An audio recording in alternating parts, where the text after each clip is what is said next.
So that will bring us into our public comment. And what we have tried to do is Amanda and I went through the public comments that we had and tried to collect a sample so that it would be representative of different sides, so that it wouldn't all be one side or the other. I do just want to say, in terms of public comment and email in general, that I received, I think probably the most email that I've received since I've been chair. I received 51 individual emails that were reporting that they were opposed to any mask mandates in the school at this time. I received 56 who were in favor of continued mask mandates. I received one that was in favor of the mask mandate being lifted on March 7th. I had 3 people individually express concerns about potential violations of open meeting law and or ethics violations that had potentially occurred. 2 requests for public records and 2 that were regarding transportation concerns. So I will go ahead and I will read the first comment. Amanda and I are going to go back and forth in reading these. And this is a public comment that has been provided to us by the HTA through their president, Becky Abate. So for public comment, at the December 16th school committee, in the midst of a lively debate about the mask optional policy at the Hopkinton High School, a school committee member expressed frustration with the state leaders for, quote, placing the responsibility of making health policies into the laps of school committees who are not health professionals. Although the Hopkinton Teachers Association was in full agreement with the fact that our school committee should not be making decisions regarding the health and safety of students and teachers, the hypocrisy of the statement was not lost on anyone. The HTA has been deeply troubled by the school committee would not engage in mandatory bargaining, ridiculously calling the mask policy, quote, educational policy, rather than a matter of health and safety, which is subject to such mandated bargaining. The school committee member has not received any credentials as a public health expert since that meeting, and yet is once again seeking to make sweeping decisions for the students and staff of Hopkinton Public Schools that, in their own words, they are not qualified to make. Only this time, to make matters worse, rather than heeding their own warnings from the August 2020 meeting, during which they said government deliberations are regulated for a reason. We want to have a fair and open process. The member took the same type of private communications they previously scorned to do what, in their own words, is best done in a public meeting. 2 members have chosen to operate independently from the committee on which they sit. They have acted in the shadows of private Facebook groups to advance their position on a topic already so divisive in this town. In doing so, they have created a very public divide between themselves and their colleagues. The member has frequently commended the school committee for remaining unified despite their differing views. It is disheartening to see the unification be weakened at a time when it is so critical. Although our school committee members are not educators, they are representative of our school community, and we can and should hold them to the same standards of professionalism and integrity that we hold our students and educators. Hopkinton students are taught that when we have conflicts, we work together to find resolutions. Hopkinton students are taught that when we have conflicts, the best path to take towards resolution is one in which we act with honesty. Hopkinton educators would have no choice but to give you a failing grade for your inability to meet the expectations of the assignment of a school committee member. Our students and the educators who serve them deserve better. Signed, Becky Abate, President, on behalf of the Hopkinton Teachers Association Executive Board. Okay, shall I go, Nancy? Yes, sorry, go right ahead. Okay, I have a letter that was submitted jointly in opposition to the recommendations on the school calendar. So I will read this. Dear School Committee, we appreciate that the school is embracing diversity by wanting to add additional holidays to the school calendar. However, we would like to express our concerns along with our considerations. High holy days exist in every religion, and one's religion or cultural holiday should not hold more weight over another. It is not feasible to acknowledge all the different religions represented in our community with days off from school. The additional non-secular holidays still exclude members of our community with different faiths not receiving a day off from school. HPS, a public institution, should maintain separation from church and state and follow only current state and federal holidays. Given that accommodations are already provided through state and federal laws for religious holidays, HPS could consider adopting policies such as no homework assignments or scheduled tests on set days, as well as giving students adequate time to make up any missed work to further support students. Currently, students miss school all the time for illness without any catastrophic consequences and are most often accommodated for missing assignments. 83% of staff reported that they would not need time off for a religious holiday. The remaining 17% in need of time off most likely would be dispersed amongst the various holidays, minimizing impact of overall staffing. The school committee could consider half days to minimize disruption if staffing is a concern. Increased burden of finding childcare for working single and dual income parents working. Only 10% of parents and 3% of faculty were in favor of adding non-secular days to the calendar. Quote, maximizing the continuity of learning in the fall, end quote, was of most importance according to the survey. The numerous fall holidays are often disruptive to children trying to adjust to school routine. Extending school days further into June is not conducive to learning when unair-conditioned classrooms become sweltering. We hope the school committee will consider the points made above, uphold the results of the survey, and move to reduce or eliminate the non-mandated holidays when making their decision on February 3rd. Sincerely, see signature page, and there's a page of signatures that will be posted when this is posted to the website. Thank you. The next comment I have is from Michelle and Ross Leibowitz. Dear Dr. Kavanaugh and school committee members, we are writing this email in response to the debate concerning the school calendar.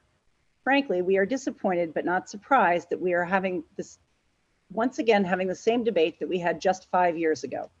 The high school handbook states, quote, the administration and teachers at Hopkinton High School believe that classroom instruction constitutes the heart of educational process. Time lost from class can never truly be regained. In particular, the important benefits derived from teacher explanations and from the interaction among students and between teacher and student cannot be replaced.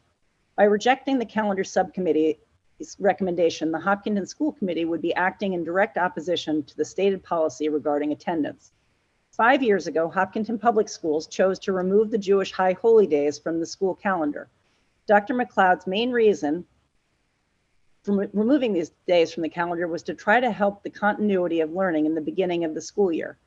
However, as she found out and later admitted, keeping school open on the Jewish high holy days negatively impacted the educational experience.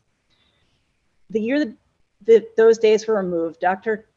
McLeod collected absentee data from the schools. She presented to the school committee that there was a significant portion of teachers and students out those days. Some students in the high school had to report to study halls because they did not have enough substitutes to cover their classes. Remember that every teacher at the high school and middle school sees multiple groups of children every day. One teacher being out could impact the education of hundreds of students. The last time we debated this issue, we tried to explain what the difference was between a holiday and a holy day, and it seems we need to do so again. Rosh Hashanah and Yom Kippur are holy days in the Jewish religion. We do not celebrate them, we observe them. We are told what things we should be doing on those days, like going to synagogue and fasting, and what things we should refrain from doing, like going to work and school. The holy days that were added in the past and those that are being proposed as additions now all have these types of restrictions. There are guidelines which the subcommittees established and used to determine which holy days would be included. Also, it's disingenuous to say that all religious holidays should be removed from the school calendar, since Christmas is a federal holiday and will always be protected. The recommendations reached by this subcommittee are consistent with the recommendations from the previous subcommittee. These subcommittees were made up of Hopkinton residents, school administrators, educators, and your fellow school committee members. They spent a great deal of time carefully examining and weighing the educational needs of the students and the needs of the Hopkinton community as a whole. We urge you to follow the recommendations of the subcommittee and adopt the calendar they proposed in order to, in their words, foster inclusivity and more accurately represent Hopkinton's current demography. Sincerely, Michelle and Ross Leibowitz. Okay. You're up, Amanda. Yep. Okay, this letter is from Chris Melton. Dear HPS School Committee, 656 days. That's the number of days since March 10th, 2020, when our schools were first shut down in reaction to COVID. 656 days since our children have had a normal school day. The last normal school year for a fifth grader, second grade. For a third grader, kindergarten. 36,586,228. That's the number of spectators that packed into the NFL stadiums this year, nearly all maskless. 43 million in MLB parks in 2021, nearly all maskless. 13 million in NBA arenas, only halfway through the current season, nearly all maskless. 11 million, the NHL season so far, nearly all maskless.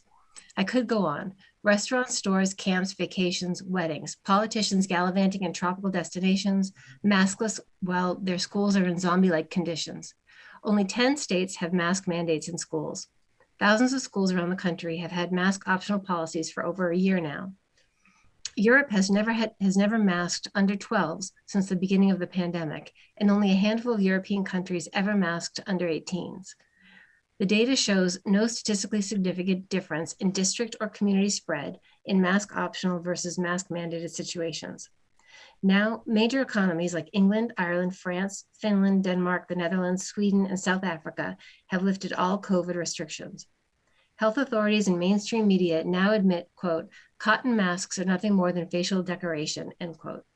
The primary and secondary school student population is at nearly zero statistical risk for death or poor outcomes from COVID. Vaccines are available, although the evidence is quite clear that they don't stop contraction or transmission of COVID. Neither do masks. We have evidence of this every day in the emails from our schools indicating how many students tested positive. It's time to end the mandatory masking of our children, regardless of age or vaccination status. There are two sides of this debate. One side is trying to force a mask on everyone's face for 7+ hours a day, seemingly in perpetuity, with no outlined off-ramps. The other side is asking to give everyone a choice. Mental illness and self-harm are at all-time highs. Please give them back their childhoods. Thank you, Chris Melton, 46 Wedgwood Drive, Hopkinton. I'll read the next comment. I am writing today to communicate my thoughts and concerns ahead of this Thursday's school committee meeting. Please follow the guidelines of the CDC and the American Academy of Pediatrics and vote in favor of continued mask mandating in our schools in Hopkinton. It is inappropriate for the school board to disregard the recommendations of these organizations that protect our community members, our educators, the students, and their education. I am asking you to listen to your Board of Health, Dr. Stephanie Boder, the CDC, AAP, and the Mass Department of Health. For context, I am a mother to a 3rd and 5th grader and a practicing OBGYN physician. I received my undergraduate degrees in biology and chemistry. We are still in the midst of a surge, live in a community of high spread, and have identified a new variant on the horizon, BA2. I feel strongly that our school committee should follow the recommendations of doctors and scientists when it comes to making health-related policy for our students. Although many children will have, quote, mild disease, 10% will develop long COVID, and children with any degree of COVID infection have a 37% higher chance of developing myocarditis, which is inflammation of the heart. The long-term impact of COVID in our children is unknown. Just as important is the ongoing need to protect those in our community of all ages who are the most vulnerable. I want those individuals to know that they matter. Personally, I am interested in considering and caring for the well-being of all, the teaching of our children about the importance of self-responsibility and being an active part of our community. Education, science, and good research matter. Misinformation, bullying, and fear tactics abound, and we need to keep clearly standing up for science and best practices. Masking is a small, safe, easy act that has a real impact, especially when it is done correctly and with effective masks. We can adapt to overcome, and we can support and address the concerns of those who are fearful of these measures. Dr. Kavanaugh reported 558 cases in our schools in January in a 3-week period. That is 1 out of every 8 students and represents a significant risk to not only our community's health, but to ensuring intact education. And I'm going to actually not read some of the resources that are also cited, but this will be available for people who want to look at the resources online. And I'm going to finish out the rest of this comment by saying our local hospitals are overwhelmed and staff shortages are affecting healthcare at every level and in every area. The strain on the healthcare system affects everyone's ability to access the care they need, whether it's primary, urgent, chronic, or life-threatening. The healthcare workers are burnt out, and it is incredibly disappointing to hear that our communities refuse to do their part to minimize spread. Hopkinton is a town that has been praised for its education system, so I implore you to listen to those who are most educated in this specific arena, the doctors and the scientists. Although some parents are particularly aggressive and loud with their opinions, please consider the source and the profound detrimental impact of social media misinformation. Please continue to show our students that science, education, and integrity matter. We have a robust community with many capable and willing hands. Let us face these challenges by adapting and overcoming. Let us not shy away from the work that must continue to be done. Thank you for your time and your public service. Respectfully, Jamie Damone, MD. Back to you, Okay. Amanda. I have another joint letter. I don't have a count on the number of signatures, but I think it'll be posted, as you know. Dear Dr. Kavanaugh and school committee members, thank you for your tireless work navigating this pandemic, which has now unfortunately impacted 3 school years. We are asking that the school committee vote to reinstate the mask optional policy for all students grades K to 12, regardless of vaccination status, as the Omicron infection rates continue to drop precipitously. Our community, in a great show of concern regarding COVID-19 and care for our neighbors, has surpassed the DESE guideline of an 80% vaccination rate across the school district, making HPS eligible for an end to the mask mandate. Additionally, on January 28th, a joint letter to colleges and universities issued by the Commonwealth of Massachusetts Executive Offices of both Education and Health and Human Services stated that students should return to, quote, near normal conditions, end quote, as soon as possible. This suggestion includes the removal of mask mandates, citing the unfortunate result of the twindemic of COVID-19 and the current mental health crisis facing our youth. Younger students are obviously also facing these challenges and in need of the same relief. Hopkinton was recently highlighted in a Washington Post article in which the medical experts argue that the time has come to end pandemic policies, including mandatory masking. Quote, our children have sacrificed a lot to protect us. Now it's time for us to give them their childhood back, end quote, wrote Shira Doran, a hospital epidemiologist at Tufts Medical Center, Weston Branch Element, an infectious diseases physician and associate professor of medicine at Harvard Medical School, and Alyssa Perkins, an associate professor of emergency medicine at Boston University School of Medicine. The greatest restrictions have disproportionately been endured by the least vulnerable among us. We appreciate your consideration of our sincere request to abide by our state's most recent guidance, DESE's directive to unmask, and the medical experts leading the charge to prioritize our children as we consider these policy changes. Okay, and the final comment we have tonight is also a joint letter from a public comment in support of continued global masking. It has 245 signatures that will also be posted to the website with the other letters. Dear members of the school committee, we write in support of the continuation of the school district's global indoor masking for all of the district school campuses. This is the wrong time to overturn global masking policy. Our district had a shocking 558 cases for a 3-week period just last month. See School Superintendent Dr. Carol Kavanaugh Talks COVID-19 situation, and there's a YouTube link for that. While our reported district cases are decreasing, our school positivity numbers remain deeply troubling. The current COVID surge is by no means over. Families in all of Hopkinton schools continue to receive daily COVID notices. Mainstream scientific experts continue to endorse global masking in schools regardless of vaccination status. See American Academy of Pediatric Guidance, January 22nd, 2022. Our vaccination rates locally are unquestionably impressive. Regrettably, vaccination alone is not adequate to contend with the current surge. Global masking is a critical tool to ensure more in-person schooling for more students and to protect our most vulnerable community members.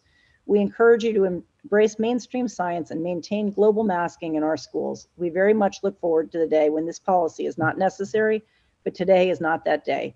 We thank you for your time, attention, and public service. Sincerely. And then it is the list of the names, which I won't read in here. So that concludes our public comment. And as I said earlier, there are more public comments that will be posted to the website. We just don't have time to go through them all. So the next item on our agenda is a recognition.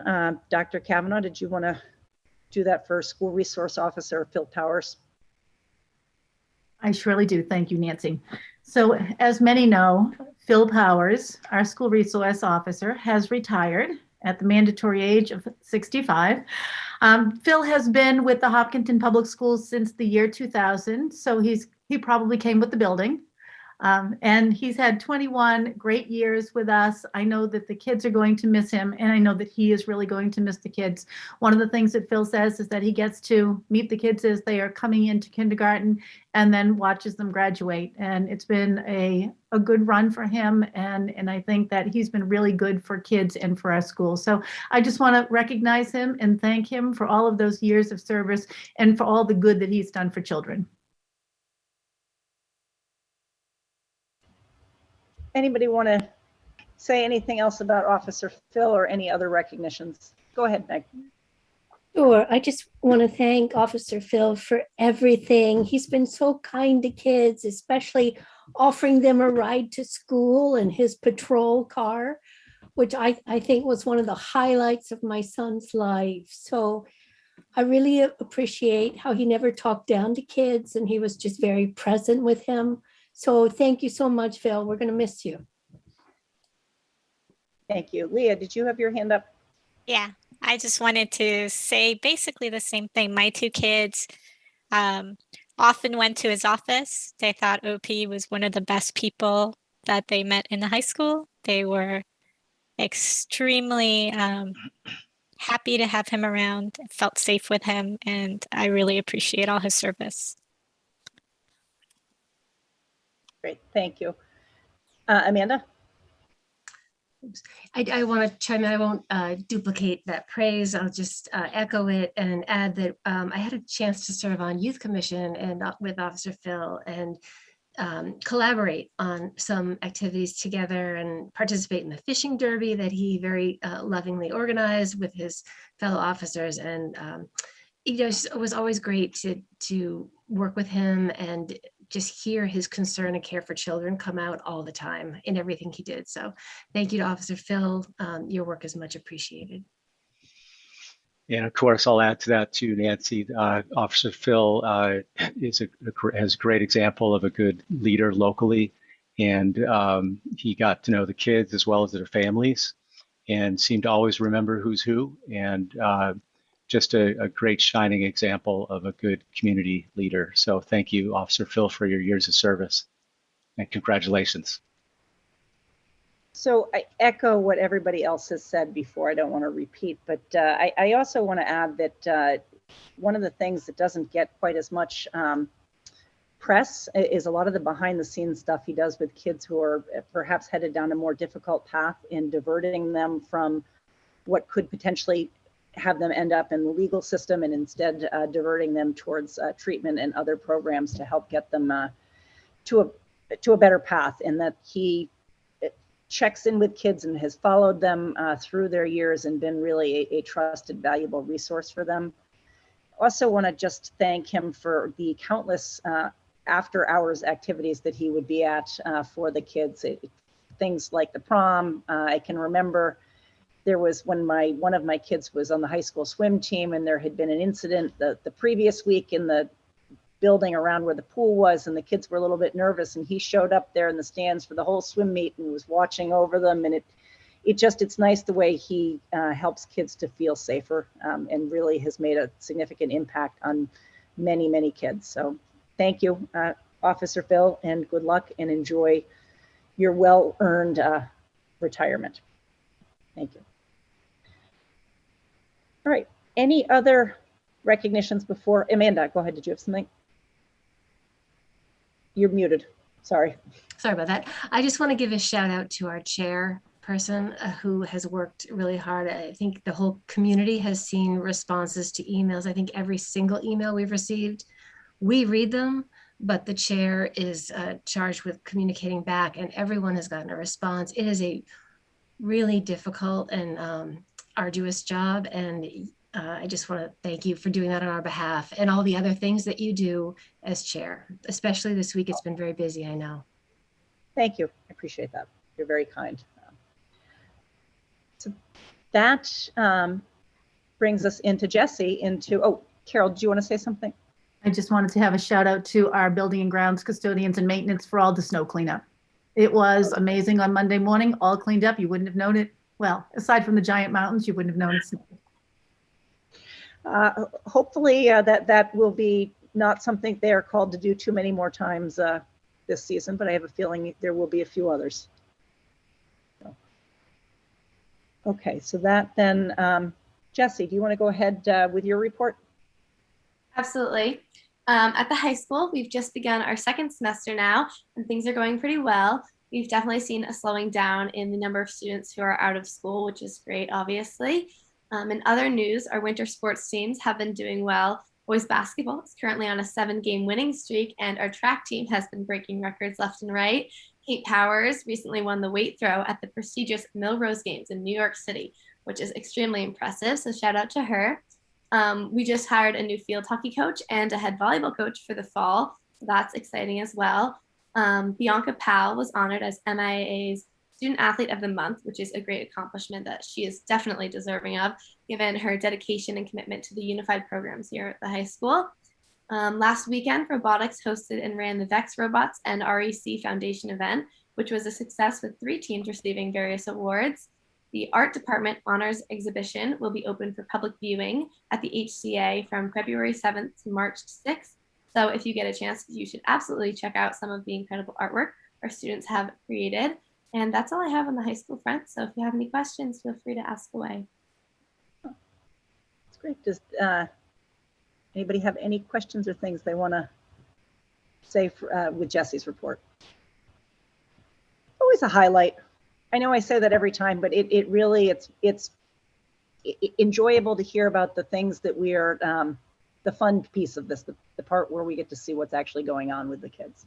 Leah, did you have something? Yeah, I think I was going to say basically the same thing. I was not expecting a smile tonight, considering all the topics, and like just hearing your report, I was smiling and really, really happy with all the news about the students. So thank you so much. Of course. All right, so before we go into the superintendent's report, do we want to, Carol, would it be all right if you held the COVID data until we go down to have the masking? That might go nicely together. I don't want to mess you up on the fly, but I was just thinking that No, that's perfectly fine. I'll just get this ready. I'll take the screen and then I'll just advance my slides to that point. Beautiful. Thank you. Mm-hmm.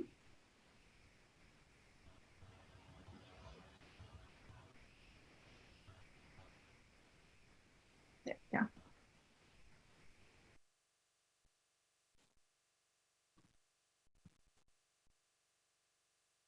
Okay.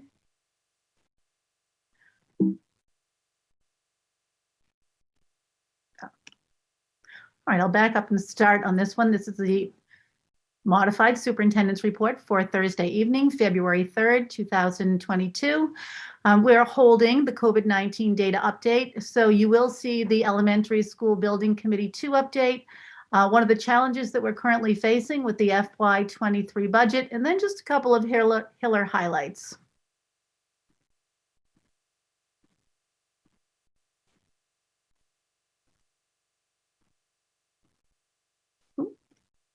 Okay, so we'll start right here. This is an update on the Elmwood School project. And we talked a little bit about this at an elementary school building committee meeting last night. And we were wondering if the community was wondering why they haven't maybe had more interaction with our committee. So I wanted to give people a sense of where we are and where the community's role kind of comes into play with all of this. So what you're seeing is the entire MSBA building process from start to finish, from when you sort of submit your SOI and you get invited into eligibility all the way through the completion of your project. So this is a nice graphic. If you look at the gray blue text, you'll see that these are the things that the district is responsible for. If you look at the green, those are the things that your construction professionals will be responsible for. Some of these things are obviously shared. And then anything that is starred requires a board vote. And when we say board vote, we're talking about the Mass School Building Authority. And anything that has a dollar sign requires funding, and that funding vote would happen in Hopkinton. So we have just left the eligibility period, and I'll talk a little bit about what that meant.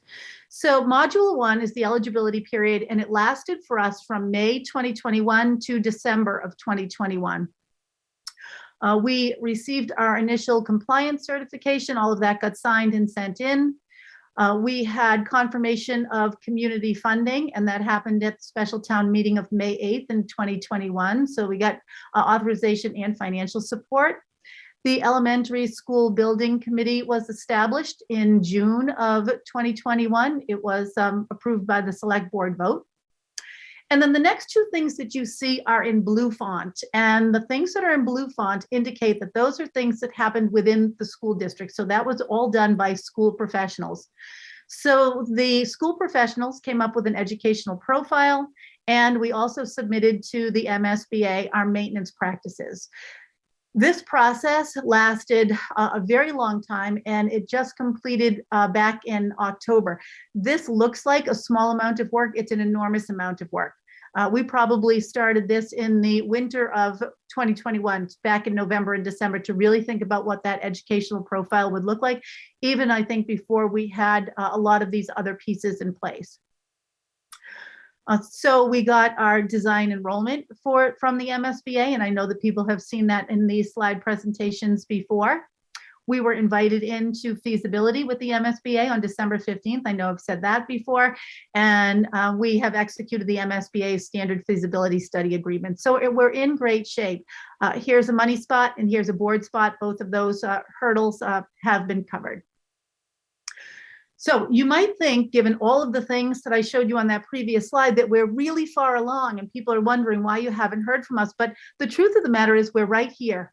This is where we are. There are still so many more miles to go before there's the possibility of some Elmwood project that might be a renovation or a new building somewhere else.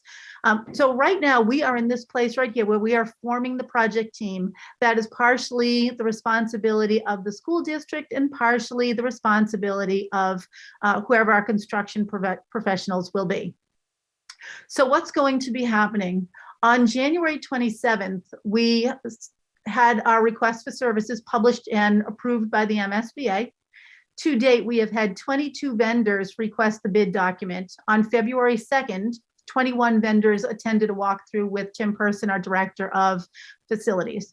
On February 10th, any questions that they have will be due. On February 16th, their submissions are due. And in the period between February 17th and 22nd, the selection committee will be reviewing and rating all of the responses we see from any of those 21 vendors who decide to submit a response.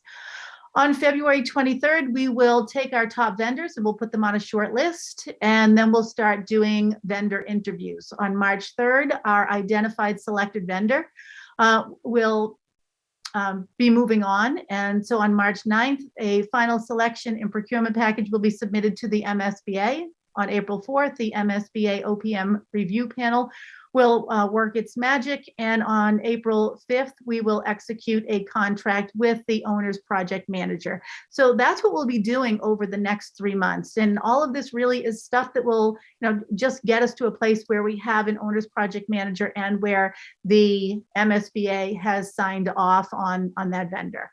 So that's where we are today. So here's the part where the community will be involved. In this period between September 2022 and June of 2023, we're going to be going through that process of documenting our educational programming. What do we value? What's important to us as a community? Thinking about our space summary, thinking about the existing conditions we have in Hopkinton, looking at design parameters, and then developing and evaluating all of the alternatives. So different sites, different grade levels. Right now, the two choices are to either have a 2-3 school or a 2-3-4 school. And at this time, we will be recommending the most cost-effective and educationally appropriate and preferred solution to the MSBA. And that will probably not happen until June of 2023. That's kind of a vague, loose time period right now. So you can see where we are in this process. It's still pretty early on. So I don't want people in the community to think what's happening. Right now, things are happening, but pretty soon things will be happening that will involve community input. And the MSBA must approve whatever our preferred solution is to advance to schematic design. So I just wanted people to have a sense of where we are in that process. Okay, FY23 budget update. As you all know, we have gone through a budget process that has taken us on a journey from September of 21 all the way through to January of 22. We have heard from all of our building principals, we've heard from all of our directors, and as of the school committee vote a couple of weeks ago, we believe that we were in a place where the town's budget was balanced, and we were really happy to be in that place. And I know that our town partners, the select board, our town manager, and our town CFO were also in that place. However, currently, the district does not have, the community does not have a balanced budget. They're facing a deficit that is related to a disputed Eversource tax increase. So today we did have a budget advisory meeting, and we are now committed to working with our town manager and our town CFO to really collaborate and see how this might impact the school budget for FY23. So I just want people to know where we are. Again, we are in sort of the incipient stages of this. We only learned it on the 1st of February. And I believe we'll be meeting with the select board next Tuesday on the 8th. So just so people have a sense of where that is as well. And now just a couple of Hiller highlights. I know that we like to put a smile on our faces even in challenging meetings. We learned from our subject matter leader for art, Colleen Janino, that we had many students in our school district who have been recipients of Scholastic Art and Writing Awards.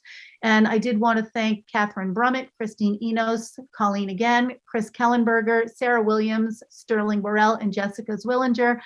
The work that they do with our kids is just amazing. And I want to thank the Hopkinton PTO for sponsoring all the entry fees of these kids. So they can win gold keys, silver keys, and also an honorable mention.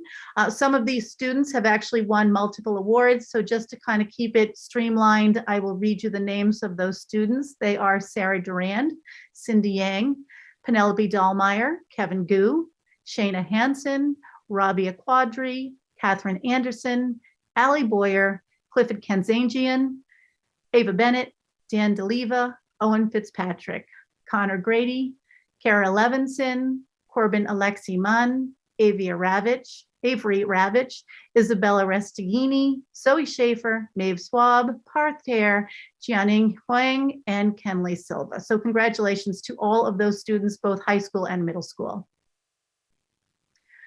And then thank you to Craig Hay and Isaac Brody for all the work that you're doing with our stellar musicians. These are the Hopkinton High School students of music who have qualified for the Mass Music Educators All-State Festival at Symphony Hall. So we have Jordan Alstrom Hall, Abigail Baskin, Luciano Duca, Caroline Osman, and Hannah Roran. So congratulations to those kids. And I just had to share this with you. This came from the Hopkins School. It's a nice piece of writing by one of our kids in a social studies classroom where we're really trying to get kids to think not just about dates and times, but also their opinions on historic events. So we have a young writer who tells us that Juan Ponce de Leon was an explorer who lived from 1460 to 1521. Even though he did not find the fountain of youth, Ponce de Leon made some amazing discoveries, but that doesn't mean that Ponce de Leon was a kind man. He treated the Indians very brutally and unfairly, and this turned against the government in 1511. He got killed by an arrow shot by an Indian. In summary, Ponce de Leon was one of the greatest explorers of all time, but in my dictionary, to be a great explorer means to be kind to people along the way. And I just found that so lovely. I wanted to share it this evening. And that is all I have for you. Okay, that's great. Are there any questions for Dr. Kavanaugh? Oh, Amanda, is that your hand up? Sorry. Do you have any sense at this time, or will we be hearing what the order of magnitude of the budget gap is? I don't actually have a dollar amount right now. Okay. I would imagine it's significant, but we will learn more about that, I think, on Tuesday evening. Okay. Okay. Any others? Okay. Then I will go into the school committee chair report. Payroll warrant S22016 has been approved. Warrants 22-026, 22-027, 22-028, and 22-089 have been approved. A copy of the warrants is in your packet. And on January 6, 2022, the executive session minutes for July 14th, 2021 were approved and not released, and July 22nd, 2021 and was approved, but it was released with some redactions. And the reason we don't always release them and why we redact some of them is because the purpose, when we review them, we determine the purpose of the executive session still exists. So I did already highlight the emails that we received this week pretty extensively. So I will skip that and ask if anybody has any liaison reports. Leah. Just a quick addition to what Dr. Kavanaugh said. For anyone who wants to know more about how the project is going, we are working on a website. So the Elmwood School Building Committee should have a website soon that will have, all of this information on it. You can go peruse it. Great, thank you. Joe? Yeah, thanks. I have an update, Nancy, from the planning board. As liaison of the planning board, the planning board has completed a sidewalk survey recently and wanted me to let the school committee know there's some findings in there that could be interesting for the school system. So I will pass that along to the entire committee after this meeting. Thank you. Great, thank you, Joe. Anybody else? Oh, Meg. Hi. I met with the Marathon Fund Scholarship Committee, and I believe, yes, great. Thank you, Dr. Kavanaugh's pulling up that slide right now. This is a scholarship for graduating high school students. They don't have to go to HHS. They can go to another school, but if they're residents of Hopkinton, they can apply for a nice scholarship of $1,200 if they've been accepted to a 2 to 4 year college. And they are lettered in at least one varsity sport in high school. And they need to write a very brief statement, 200 words or less, talking about the importance of athletics and extracurricular events to them to apply for this. And so that application has gone live on the town website. So I think if you just do a search from the main site, you will be able to find it and apply. So please do. Great, thank you. It's always exciting. So if there are no more liaison reports, I will move into Mr. Keller with Project 351. Good evening, everyone. Thanks for having me. First, before I start, if I may, I just wanted to jump in on the acknowledgement and recognition of Officer Powers. Though I suspect he may not be watching a school committee meeting, I have been very appreciative of all he's done, not just for students, and I think everybody is aware of how much he's put forth for our student population, but he has been an asset and a leader to me as a new building leader coming into the building and as a veteran leader as well. I've looked to Officer Powers for support and assistance, and he's outstanding. So he will definitely be missed by kids and adults alike. And so I want to acknowledge that. So I'm going to start with Project 351. Project 351, for those that aren't aware, is a nonprofit statewide organization that began in 2012 with the goal of inviting ambassadors from each middle school across Massachusetts of the 351 cities and towns, and that's where the name Project 351 comes from. So the ambassadors are invited in to unite, act, and lead for a year of inspirational service, empowering leadership training and teamwork. And so every year we ask teachers at Hopkinton Middle School to nominate a student, and this year's nominee is Aryan Shah. And Aryan, I'm happy to have Aryan with us. Aryan is somebody who is described by his teachers who leads by example, demonstrates respect. He's admired by adults and peers alike. Teachers talk about Aryan as the kindest, most sincere student, one of the most kindest and sincere students that they've ever taught. Aryan started debate club here at the middle school. He participates in the HOSA Future Health Professionals as well as Math Counts. Aryan embodies our school mission, and it gives me great pleasure to have Aryan represent Hopkinton Middle School as the 11th representative of Project 351. And their kickoff is with Governor Baker, and that's on February 11th. And I believe, correct me if I'm wrong, Aryan, but you already had kind of an initial meeting. Is that correct? Yeah. So Aryan, why don't you, if you have I'd like to extend to you a moment to just kind of talk about your experience so far and kind of what you're looking forward to. Yeah, sure. Thank you so much. So, hello, I'm Aryan Shah, and I was chosen to be the Project 351 ambassador for Hopkinton. And like Mr. Keller said, Project 351 strives to better the lives of families across Massachusetts through volunteerism and community services. And so far, they look to have a really great team of ambassadors this year. So I've joined a few meetings, and so far, each one of them have been really inspirational. Our first meeting was an interview with First Lady Laura Baker, and she talked about how she got involved with 351 and how it inspired her too. With Mrs. Baker, 351 had meetings with more people, and like Gladys Vega, an incredible person who struggled with immigration to America, and she shared her stories about how she got involved with this organization and volunteerism in general. And our kickoff event was actually really exciting. So we received information about this program and what it does and how important it is to practice the core values that we believe in, those being kindness, gratitude, respect, and humility. But what's even more exciting is our official launch day, which, like you said, is on the 11th, with our Governor, Charlie Baker. It also marks the beginning of our spring service project. So this year, 351 has asked us to donate children's clothing to Cradles to Crayons by hosting a donation station somewhere in our community.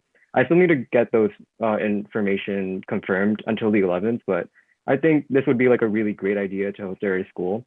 And again, I'm so grateful for this opportunity and all of the things that I get to do through this organization.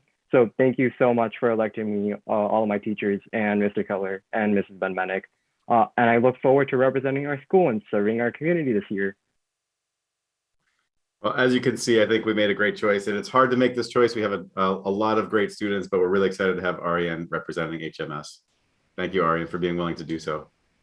Yeah, my pleasure. Just fantastic. Another real highlight. Love having students, but Aryan, this really sounds like an impactful opportunity. So congratulations to you. And thank you for representing Hopkinton so well. Do others have Thank any? you all so much. Anybody else want to say anything? Questions or anything? Congratulations, Aryan. Good work. And please say hello to Governor Baker from the school committee in Hopkinton. Yeah, sure, will do. All right. Amanda. Sorry. Thank you for am I good? Yeah. Okay. Thank you for representing us. I know it can take additional time out of what clearly is a very busy schedule that you already have. You're involved in so many things. And someday, when you finish the publication on bioinformatics, definitely share it with us. I'm curious if we had more time in our agenda, I'd want to dive a little deeper into that. But just thank you so much for what you've already done and the work that you're doing to represent us. Yeah, no, thank you so much. I'll definitely share that paper with you. Great. Thank you. Leah? I am always impressed and amazed when somebody tells me a middle schooler is going and doing something this exciting and hard and interesting and complex. I'm really appreciative to have heard from you today. It's amazing to me to see someone with such drive, and I really, really, really want to see where you go in the future. So thank you. Yeah, no, thank you. Great. And thank you for coming tonight. It's nice to have the opportunity to see you and to hear you and all the great stuff you're doing. So thank you. Right. Then Mr. Keller, I think we also have you up here next to talk about the HMS intent to travel to Nature's Classroom in October of 2022 for the grade 6. Perfect. Thank you. And nice job, Arian. And I will see you tomorrow. All right. See you tomorrow too. Thank you. So the next item up here is Nature's Classroom. So for those that don't know what Nature's Classroom is, it is an immersive outdoor learning experience that focuses on environmental science, social emotional learning, and adventure education. It is an overnight field trip that HMS has been participating in for over 20 years with a break, the only break caused by COVID. So at this time, it is the time as part of the school committee policy for me to come forward with our intent to travel for next school year. And so we are looking to take our incoming grade 6 students to the Nature's Classroom for tentative dates, Tuesday, October 11th, 2022 through Friday, October 14th, 2022. And so essentially, Nature's Classroom has a curriculum that's structured into field groups, class choice, and evening programs. Students participate in those 4 days and 3 nights. It is a $360 fee per student that includes food and lodging at Nature's Classroom, as well as the bus trip to Nature's Classroom. So I am seeking the initial intent to travel. Thank you. Can I ask a related question about the, we have, am I right, the current grade 6 and grade 7 are scheduled to go in the spring. Is that still on track? Yeah, so right now, grade 6 is scheduled to attend April 11th through April 14th, and grade 7, because they weren't able to attend, typically as this is a grade 6 only field trip. Grade 7 is scheduled to attend March 30th through April 1st. So yes, that is still something that we're talking about and considering. Obviously with COVID, that has become a problem. Dr. Kavanaugh and I have had some initial conversations about that, or several conversations about it. Right now, my concern is the number of staff and making sure that we have enough staff that can go on the field trip. So we're working as a group internally, talking about it and how we can make that happen. But it is at this particular moment, we're having a difficult time ensuring that we can have enough of HMS staff attending right now. As I'm sure Dr. Kavanaugh has spoken about, we have a lot of people out of the building on a regular basis. And it's been tough to have proper staffing levels. So that's one of our concerns right now. So I don't have a definitive answer, Ms. Kavanaugh, on that. But right now, that is something that we're talking about pretty considerably. And of course, we have students in cabins with other students, and that's a concern that a lot of families had expressed to us. So we're looking at all that. Fair enough. I didn't mean to throw you off with something. No, you didn't throw me off. It's definitely something that's front of mind, and I figured there might be a question on that, but that's definitely a decision we have to make very soon, because we have to prepare for it. Families have to prepare for it, and we postponed it once already, and we're at the point now where we have to make a decision pretty quickly. Are there questions from the committee? So I would make a motion to approve the intent to travel for Nature's Classroom. Second. A motion by Joe, a second by Meg. We'll do a roll call starting with you, Amanda. Aye. Meg, Aye.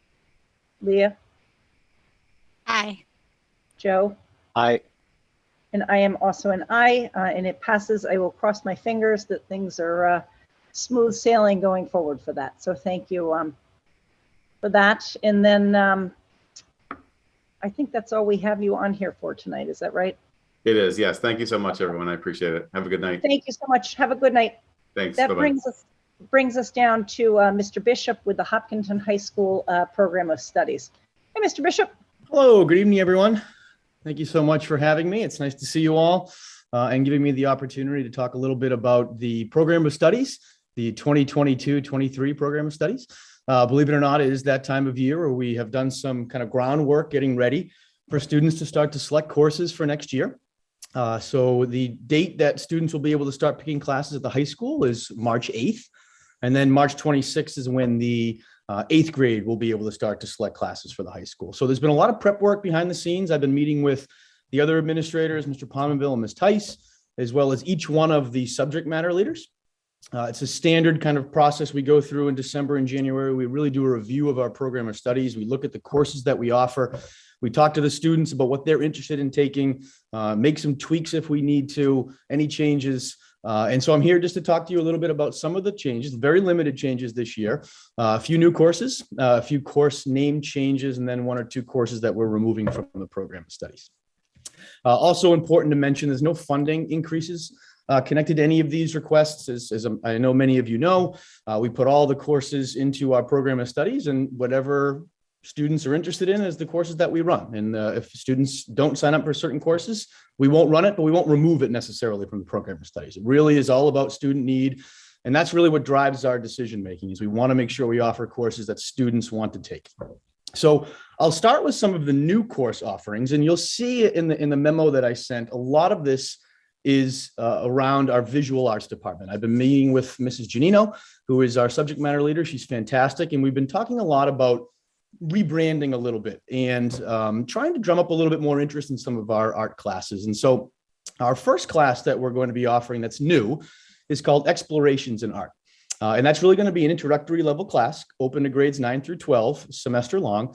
We had a little bit of this during COVID last year in hybrid. Our fully remote students, we created this class kind of from scratch for them to have an opportunity to have one of our teachers in the visual arts. And it was great. It was a snapshot of the different courses that we offer, whether it was photography, sculpture, design, painting and drawing. Because right now when a student comes into an art class, it's usually Studio Art 1, as Jesse can probably talk about. And it's mostly focused on painting and drawing. And then you can start to take other classes within the art department. We wanted students to be able to kind of get a piece of each one of them to then make a decision on what the next step might be for them. And hopefully, like I said, drum up some business and have kids take multiple years of visual arts. And so that is going to replace actually Studio 1. I'm going to talk about that shortly, but we're excited about this course. The other really nice thing about this is it gives the teachers in that department an opportunity to collaborate with one another. A lot of them teach just photography, just art history. This is a chance for them to work together, to collaborate on a course, which I think is really important to us, especially when we bring on new courses, but just for the collaboration and the collegiality of the department. So we're really excited about that course. That's one of our new offerings. Another course, and we're excited about this as well, is Honors Mandarin 5. So we are now at the point where we have students who have taken Mandarin at the middle school, our current junior class, that can actually get up to Honors Mandarin 5, which is really exciting. We have 25 current juniors taking Honors Mandarin 4. So we expect there to be about one section next year. We've been working with Miss Dang, our Chinese teacher, who's fabulous. She's preparing for this. So we're really excited to be able to offer this for our students who now can come into the high school with years of experience at the middle school, so they're able to get to Mandarin 5. So that's another class we are adding to our program of studies. The next class, as you see on the memo, and I've talked to you all when I came up to present the budget, of a little bit of an increase into our business, technology, and engineering department. And it's really for this class. We're calling it hands-on skills. We batted around different names. And what I would say is this is probably the closest to a shop class from years prior. We haven't had a class like this at the high school since I've been there in 2006. We've had a lot of students ask us, can we have a little bit more hands-on courses that I can learn a little bit more about plumbing, a little bit more about electrical work, maybe some construction, some welding, some small engine repair. And so you all know Mr. Scott. He is a rock star. He took this right on and said, let's do it. I can create a course. I just need a little bit of money and we'll make it work. And so that is going to be something we're going to be offering next year, open to all grades, no prerequisite.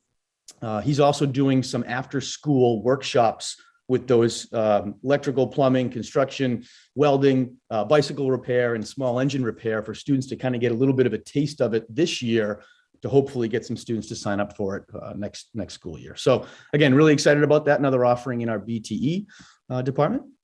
And our last kind of new course, although we've done this before informally, we're trying to make it a little bit more formal.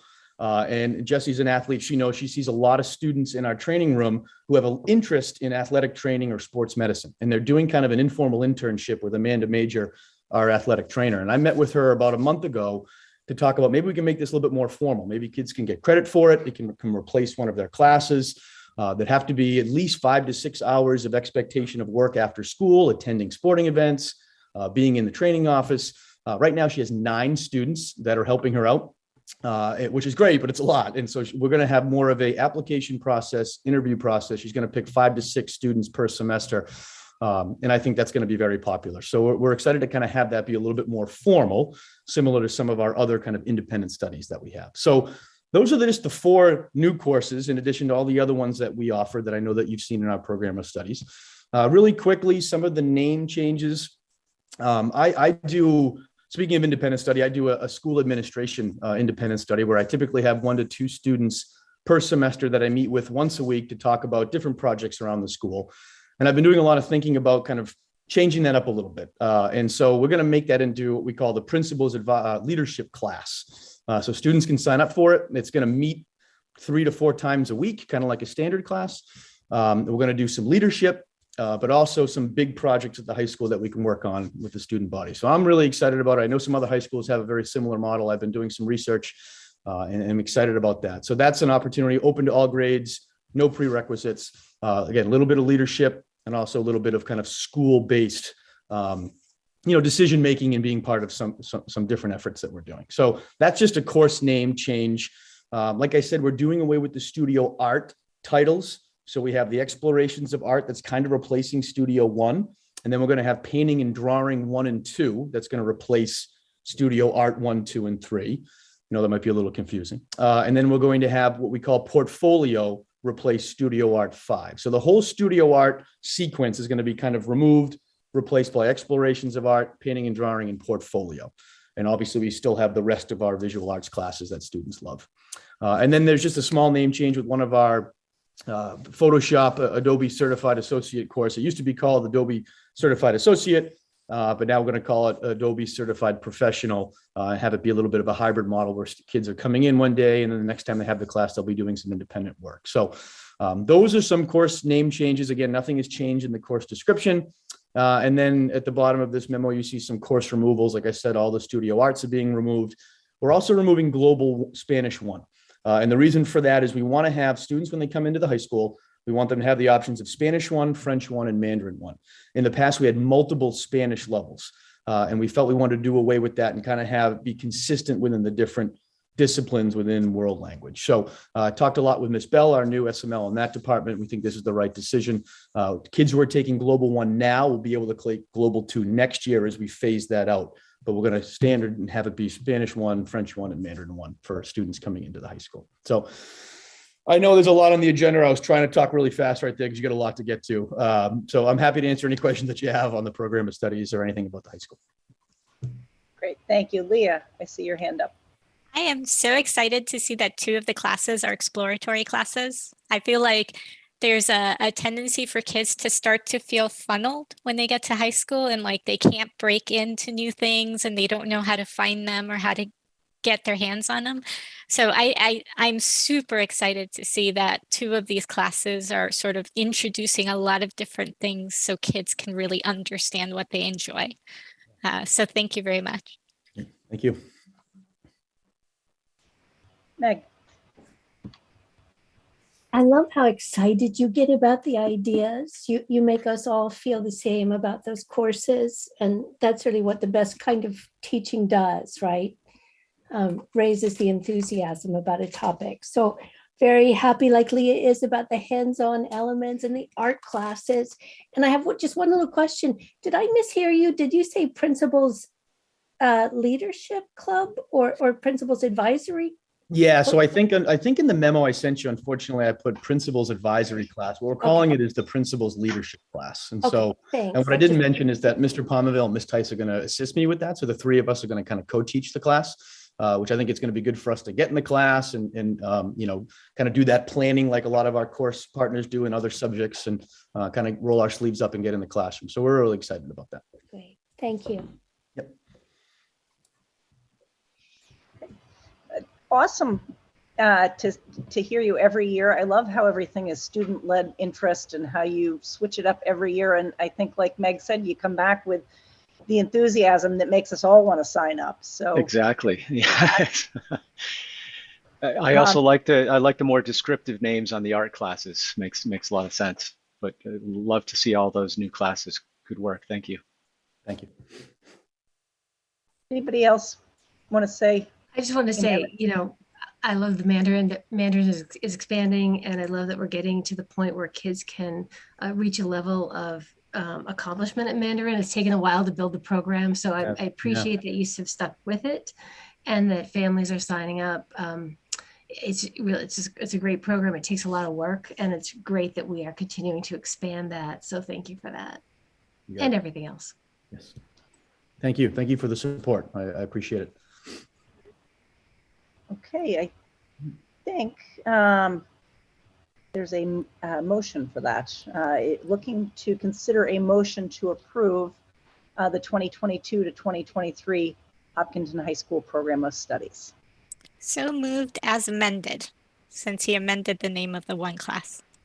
All right, so Second. motion by Tia, second by Joe. We'll do a roll call starting with you, Joe. Aye. Meg, Aye. Amanda, Aye. Leah, Aye.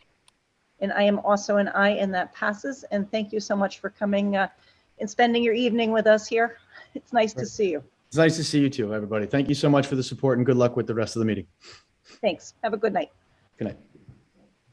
So that brings us down then to the Hopkinton Middle School donation Desire to Inspire. That is you, Dr. Kavanaugh.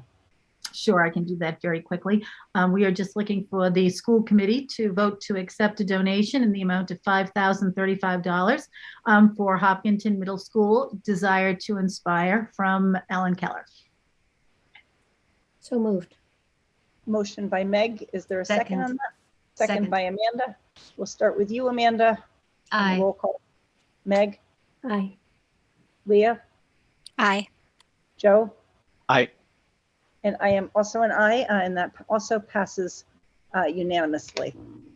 And that brings us down into item F, which is the open meeting law complaint. And I just want to acknowledge up front that this is a little bit of an awkward process, I think, for all of us. This is the first open meeting law complaint that the committee has received in the time that I have been on the committee. I think it's a great testament to all of us that we have not had others, where I know a lot of school committees have had them. I do think, even though it's awkward, it is an opportunity for us to rebuild public trust, to have a totally transparent process. It's also a legally mandated process that we have to follow. So I'm actually not really going off the cuff. So I am going to read just what is required for me to read here. So this item is to consider an open meeting law complaint filed against public officers, namely a complaint dated January 31st, 2022, filed by Lori Nickerson against the Hopkinton School Committee, Joseph Markey, and Margaret Tyler regarding alleged deliberations outside a posted meeting of the school committee. If the matter is considered in an executive session, the applicable purpose of that executive session is pursuant to Purpose 1 MGLC 30A. So I would like to open this up, discussion up as to whether to consider this matter in open session or executive session. I think that, don't we have the prerogative to choose that remain open? Yes, absolutely. Yes, I think open session would be best. I agree with that, but I am required to offer it up as an option. I think that's the best way to get everything out there. Agreed. So this, great that we are in agreement on that. So the summary of the open meeting law procedure is the committee has 14 business days to send a remedial response to the complainant and to send copies of the complaint and the remedial response to the Attorney General. The deadline for that is February 18th, 2022. The committee may request additional time to respond to the complaint if additional time is necessary in order for the committee to conduct an investigation as to whether there was a violation, i.e. whether there are emails or texts which substantiate deliberation, either direct deliberations or serial deliberations among at least 3 school committee members. The committee may decide to have the superintendent conduct investigation and report back at the next meeting on February 17th, and the committee would discuss the following items at that time. So the first thing would be whether or not there's an open meeting law violation. The second is whether there's remedial action to be taken and potentially take that action at that meeting. Then we would review a draft remedial response to the complainant and review a draft letter to the Attorney General regarding the complaint. And we could also have our legal counsel draft those letters. And then the other thing that could be done would be to authorize the chair to send out the approved responses by February 18th, 2022. So we do have to respond to it. I guess the question at hand is whether we want to have an investigation conducted by the superintendent to be able to present back what the findings are, just in terms of a transparent process.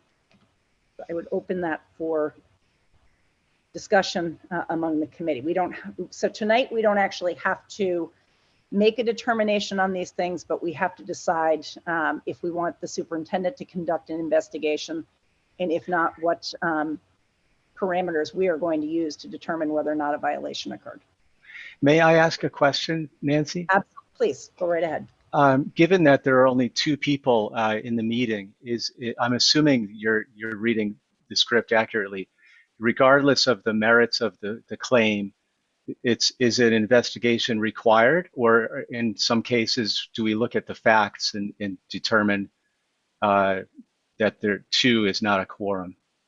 So I think if you look at the actual, and I need to pull it up because I have a lot of screens going on, but it has to do in terms of the concern of a serial conversation would be if there were emails that had been exchanged, and I'm not, my instinct as a colleague on the school committee would be to say, of course, nobody would do that. But I also think that it might benefit both of you and all of us to have it a transparent way to be able to say definitively, we looked at we looked at all the facts. We looked at, I know there's been a public records request for your emails and texts, that we looked at those, and that we can conclusively say, there was no serial conversation. Yeah. There was no, do you know what I mean? And oh, yeah. And I don't, go ahead. I was going to say, yeah, absolutely. I mean, as soon as I saw the complaint, I brought all communication within the first day, Monday, to the superintendent's office. And I would say, absolutely, let the public process play out. As we all know, as elected volunteers, we're all very well aware of our rights and limits and duties to communicate with people. And you all know that none of us are new to this either. I've been volunteering for 18 years from East Hopkinton Master Plan, civic engagement, and lots of other civic engagement and consensus building projects. But with that experience, I have also learned to retain my humility and trust and respect for the public process and for fellow volunteers. So people have the right to complain.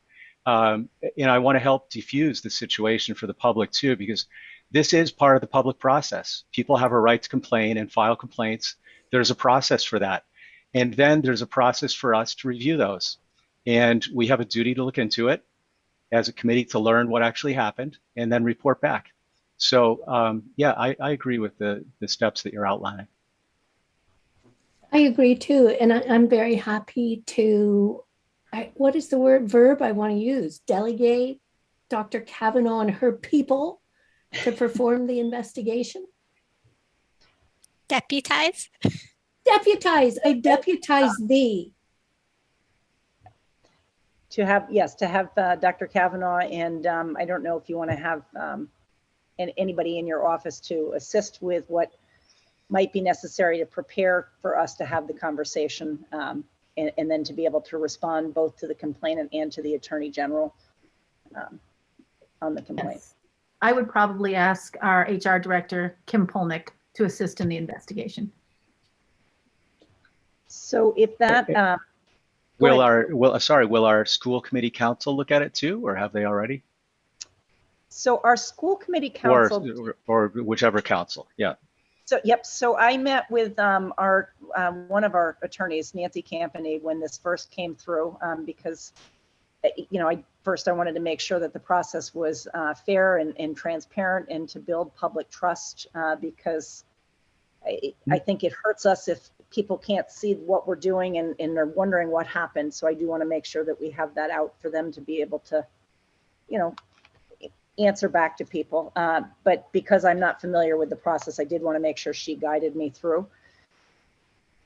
The one thing she said is, you know, that we want to be transparent. We want to make sure that we've looked at any possible avenues in which a serial conversation could have taken place, and I don't know, I did see the complaint that came through in the screenshot of what had been posted on social media. I don't know where that came from on social media. I didn't see it until it had been sent. But if there were anything else related to that would be relevant, that would help you guys to illustrate to what had happened, that you think would be helpful. Are you? Yes, we've already gone through that. Yeah, I've provided a whole packet of everything. So it's all there. It's been there since Monday or Tuesday. But my question was, I think the superintendent said that an HR director would look at this and determine. Is there also going to be a legal review? Because it's an open meeting law complaint, right? So the attorney would look at after the investigation has been conducted to make sure that we've responded in the appropriate way, to make sure that what we've done is legal, both in the way we respond and that we get the appropriate response to the Attorney General to oversee what we've done. So does that answer, Joe? Yes. I'm sorry. I think, go ahead, Amanda. Just a clarification, picking up on what Joe was saying. So if Dr. Kavanaugh conducts the investigation, then the findings of the investigation come forward on the 17th at our meeting, which is a day before they're due to the Attorney General. Is that right? That is correct, that Dr. Kavanaugh would bring the findings of her investigation back to us, and then we would, make that determination, in terms of what the response would be at that time. So would Attorney Campany see it after it's complete, but before it's presented, to kind of like just give it the once over, so that when it comes to us at public meeting, it will have had a review from Attorney Campany? That would be my recommendation. Yeah, would be that she look at it, because we have a short turnaround period to get it out in the legal timeline. Is there anybody that has a different? I don't want to dominate that comment, that piece of it, but if we deviate from whatever comes on the 17th, we can have her take a look at the attorney take a look at it again on the 18th before it's mailed out. But otherwise, I would like her to look before, so we can be as productive as possible in the meeting. That when we do other investigations, that is typically what we do. We do the internal investigation and then share it with legal counsel.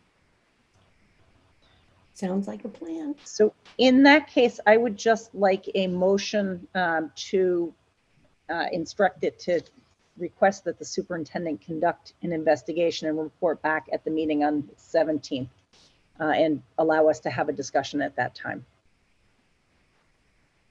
So moved. Okay, so I get a motion by Amanda. Is there a second for that? Second. Second by Leah, and I'll go through a roll call starting with you, Amanda. Aye. Meg? Aye. Leah? Aye. Joe? Aye.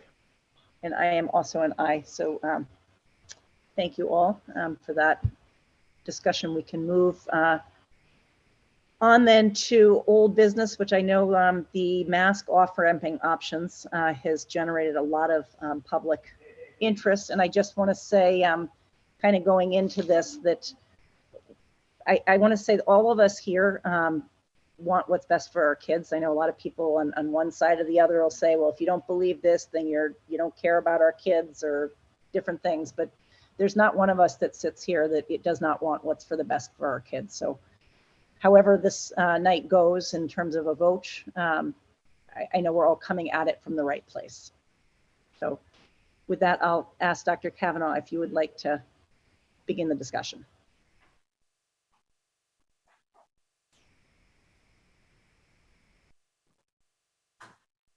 All right, thank you, Nancy. I will take the screen and get those slides up there so that we could talk about them.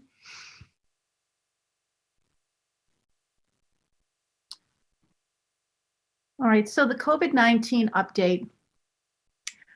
I wanted to share with you the vaccination rates, and these come to me from Sean McAuliffe, our Director of Public Health. As of January 26, 2022, you can take a look at where we are in terms of our age groups over here. Our 5 to 11-year-olds, according to the census, there are 1,558 of them. Fully vaccinated at this time, 1,495, which is in excess of 95%. The 12 to 15-year-olds, 1,116, 1,192 are fully vaccinated, and that's because people aren't reporting on the census. So again, above 95%. And in the 16 to 19-year-old range, the population, according to the census, is 987, 1,066 fully vaccinated. So again, above 95%. So across the board, our school-age children, and that does not include the preschool, they are children who are under 5, are all vaccinated at 95%. These graphs just came to me from Sean as well, and I thought that they were kind of an interesting look. So these are case count comparables, and these are communities that have been approved for off-ramping.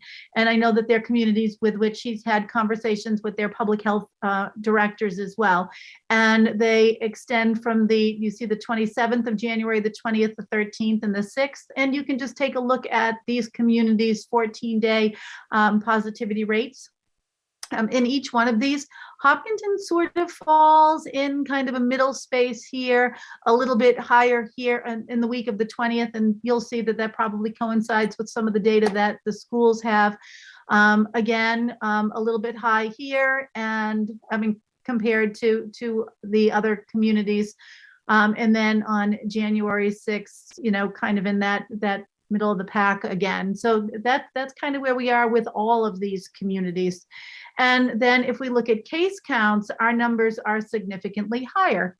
And that may just be because we have more kids going to the Hopkinton Public Schools than most other school districts. I know Cohasset, for example, is a very small school district compared to ours. So, you know, here you can see these numbers, and you'll see them again in the kind of reporting that we've been doing weekly. And so we, as Mr. Keller, I think, articulated nicely earlier tonight, you know, there is something to be worried about when you don't have teachers to put in front of kids and you have kids missing from your classrooms. And we'll talk about that in just a moment. But we'll take a look at the DESE weekly reports. I've been doing this since the start of the new year. And as I tell you, each week we report to the Department of Elementary and Secondary Education every Wednesday. So this is the data for the week ending in February 2nd. So this was yesterday's report. At the high school, we had 10 positive students, 1 positive staff, totaling 11. The middle school, 14 students, 3 staff, totaling 17. Hopkins, 6 students, 1 staff, 7 overall. Elmwood, 15 students, 2 staff, 17 in total, and Marathon, 13 students, 1 staff, 14 in total. And I should let you know that in one of our classrooms at the Elmwood School, we actually have 6 COVID positive students right now. And it's really difficult. So it's challenging to say if they contracted the virus in the classroom because other students are positive there, or if they contracted it at home because they also have people in their households who are COVID positive. So that's a kind of unique situation. And these are the places where it gets really difficult for us to determine, you know, where did that COVID come from? But at any rate, if you take a look at where we've been, this extends from December 30th through February 2nd. So you've got about 35 days worth of reporting here. And when we reported to DESE on January 5th, we had 204 positive people in our community. The second week that we reported, coincidentally, we also had 204, although differently configured. And then the numbers started to go down. And this is what we knew would happen if what happened with the Omicron variant elsewhere happened here. And so we've dropped this number by about 75%. So when I have said that we have had in a 3-week period 558 people positive, that is true. And realistically, over this 35-day period, we've had in excess of 700 people positive. But you can see that coming down to 66 is kind of a great relief to us. And why is it such a great relief? Because absenteeism, in addition to people's health, but absenteeism really has a huge impact on our schools. Jesse keeps saying your goal is to keep your doors open. And even when your doors are open and you've got 500 people missing from your schools, or 600 or 700, it's really hard on kids and on teachers. And we have to keep that in mind. The other day I was meeting with a first grade teacher who told me that for the very first time in a long time, all of the students were in that teacher's classroom. I was meeting with a Hopkins teacher, and that person also told me that for the very first time in a long time, all of her students were in that classroom this week. So things are really looking up. But what our teachers will do is they'll slow instruction if there are high case counts in a single classroom. And they do that because you can't be teaching brand spanking new concepts that you want kids to learn and to own and to assimilate if kids aren't going to be there for 3 and 4 and 5 and 6 or 8 days in a row. So the instruction slows down a little bit. And the same thing is true if the teacher is absent. If the teacher's not there and is leaving lesson plans, clearly a substitute teacher does the best that that person can to implement the lesson plan. But it's never going to be the same as if we had one of our highly skilled Hopkinton Public Schools teachers in that classroom with his or her or their own children. So then what happens? The kids come back and we have to remediate. And it's hard to know what you have to do to get them kind of caught up, because some kids will get all of that math work done at home and some kids won't because they'll struggle to do it, or some kids will do more of the reading and some kids won't. So there's the remediation piece and almost an assessment before the remediation.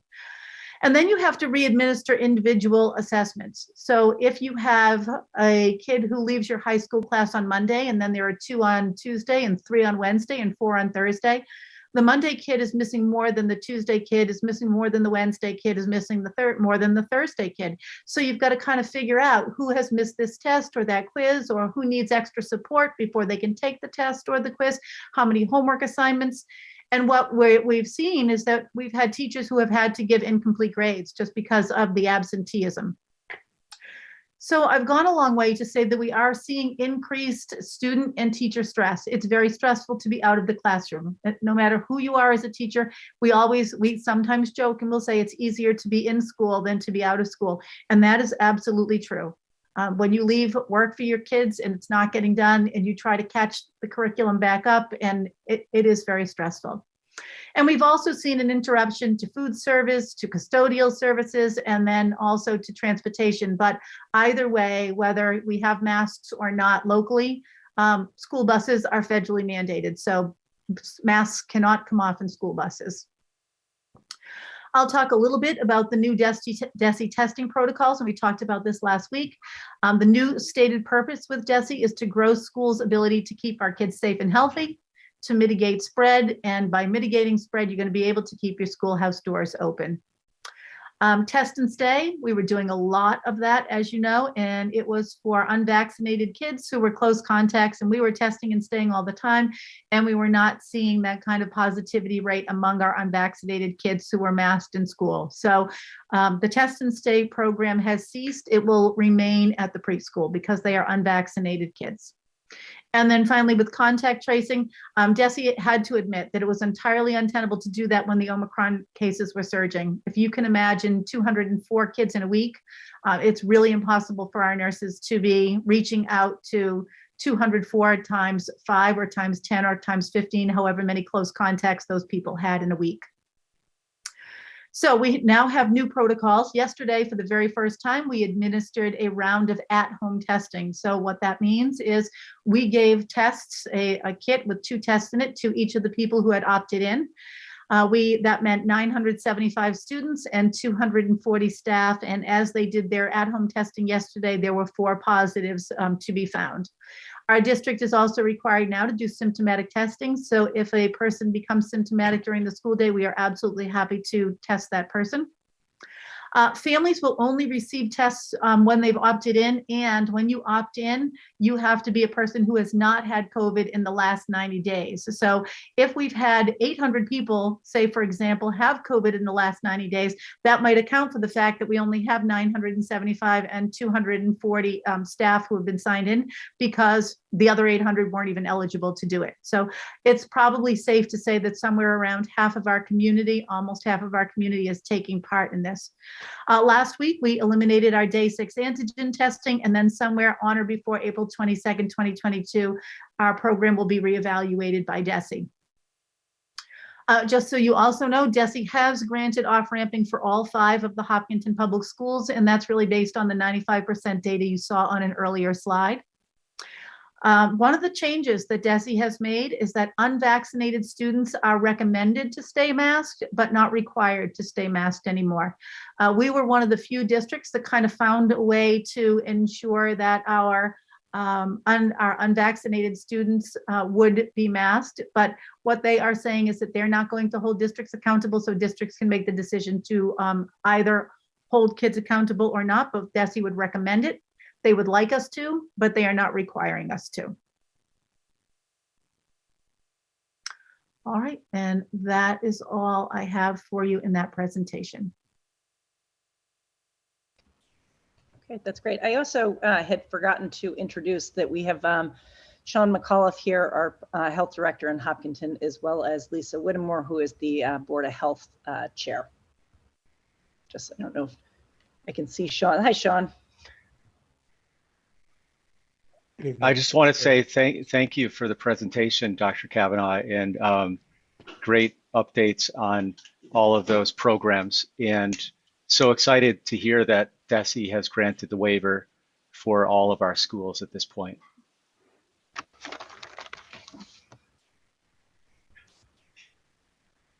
So, go ahead, Joe. Were you going to say something? Yeah, I was waiting to see if anybody else had questions for the superintendent. I do have a couple if someone else doesn't want to talk. Go right ahead. Okay. On the data slide, I think maybe it was a slide from the health director. It showed 14-day case rate, but given the steep drop off in the past, 4 weeks and even in the past 2 weeks, I'd love to see the 7-day case rate. If Sean has a slide on that, that would be very informative. Similarly, on the same slide, it showed just raw case count across towns, which was completely interesting, but not informative because it's not normalized to the population in the school. So I would love at some point to see the normalized data. So it's more of a case percentage by school, by town. Those are a couple of the data questions I had.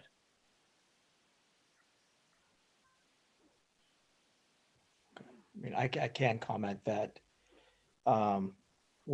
this week we're averaging right around 7 cases per day. Noting that there are hospitals that are doing data dumps on the weekends. So as in last week, we were averaging about 7 to 9 cases a day. And then one of the local hospitals downloaded 32 cases to our department. So we figure we're going to end up with about 100 cases at the end of this week. And as of this morning, 33% of the cases were school-aged, which is fairly consistent with what we had seen for the month of January. We had 1,027 cases reported through the DPH for Hopkinton, and out of those 1,027 cases, 426 of those were school-aged children. And then, that needs to be, or it needs to be noted that this is just what is reported to Maven or the Mass DPH. none of the home tests are being reported to the DPH. So sorry to interrupt, but the question with the 7-day case rate, I think you just gave some data on the past few days, and I saw the superintendent mentioned there's 60 something cases in the school this week. Right. So that gives me a sense, but I would love to, as a follow-up, I guess, because it doesn't look like you have it here, but if you can follow up with the 7-day case rate, I would appreciate that as a data slide.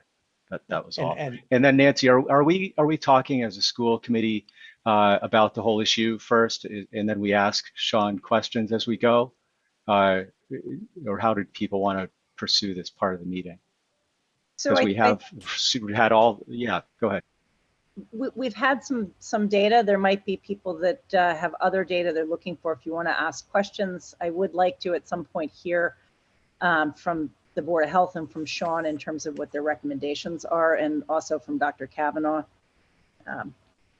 But if people have data that they want specific questions, data or not data related, for either Dr. Kavanaugh, Sean, or Lisa.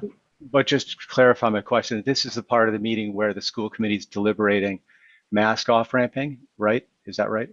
Yes, so there's a whole set of topics we could discuss that are not related to that data, but okay.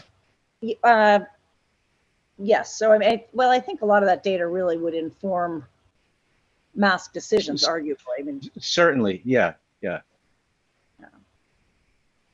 But so yes, so we are talking about masking in the many different iterations of where we could or would want to go from here, and timeframes and whatever else people want to discuss related to that.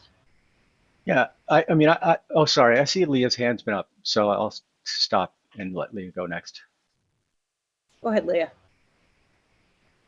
Hi. Yeah, so I feel like I would feel better knowing the recommendation of the Board of Health directly. It definitely helps to inform my decisions. I think we've had a lot of discussions about how we're not health professionals. So I guess I would like to hear directly from them. Can I just add to that? Is that all right, Nancy? Yes. I always appreciate hearing from Sean and Lisa and Dr. Kavanaugh, and you've all taught me a great deal. But I noticed that in our meetings, we have reports from our Board of Health, but we also don't have a report from a medical professional who presents the opposing stance. And so I feel there's a kind of lopsidedness here. Because I know we've had several people write to us. We had hundreds of emails to read over the past few days, and some of those were medical professionals who, had very different points of view. And so I'm grateful for the information, but I would really like to have more comprehensive information from different points of view. I think that would be more representative of the community. Okay, so I will, just to speak to what we got in our in the emails that we received, not just the public comment. We did hear from 3 physicians, 2 of whom are emergency medicine physicians at a local hospital.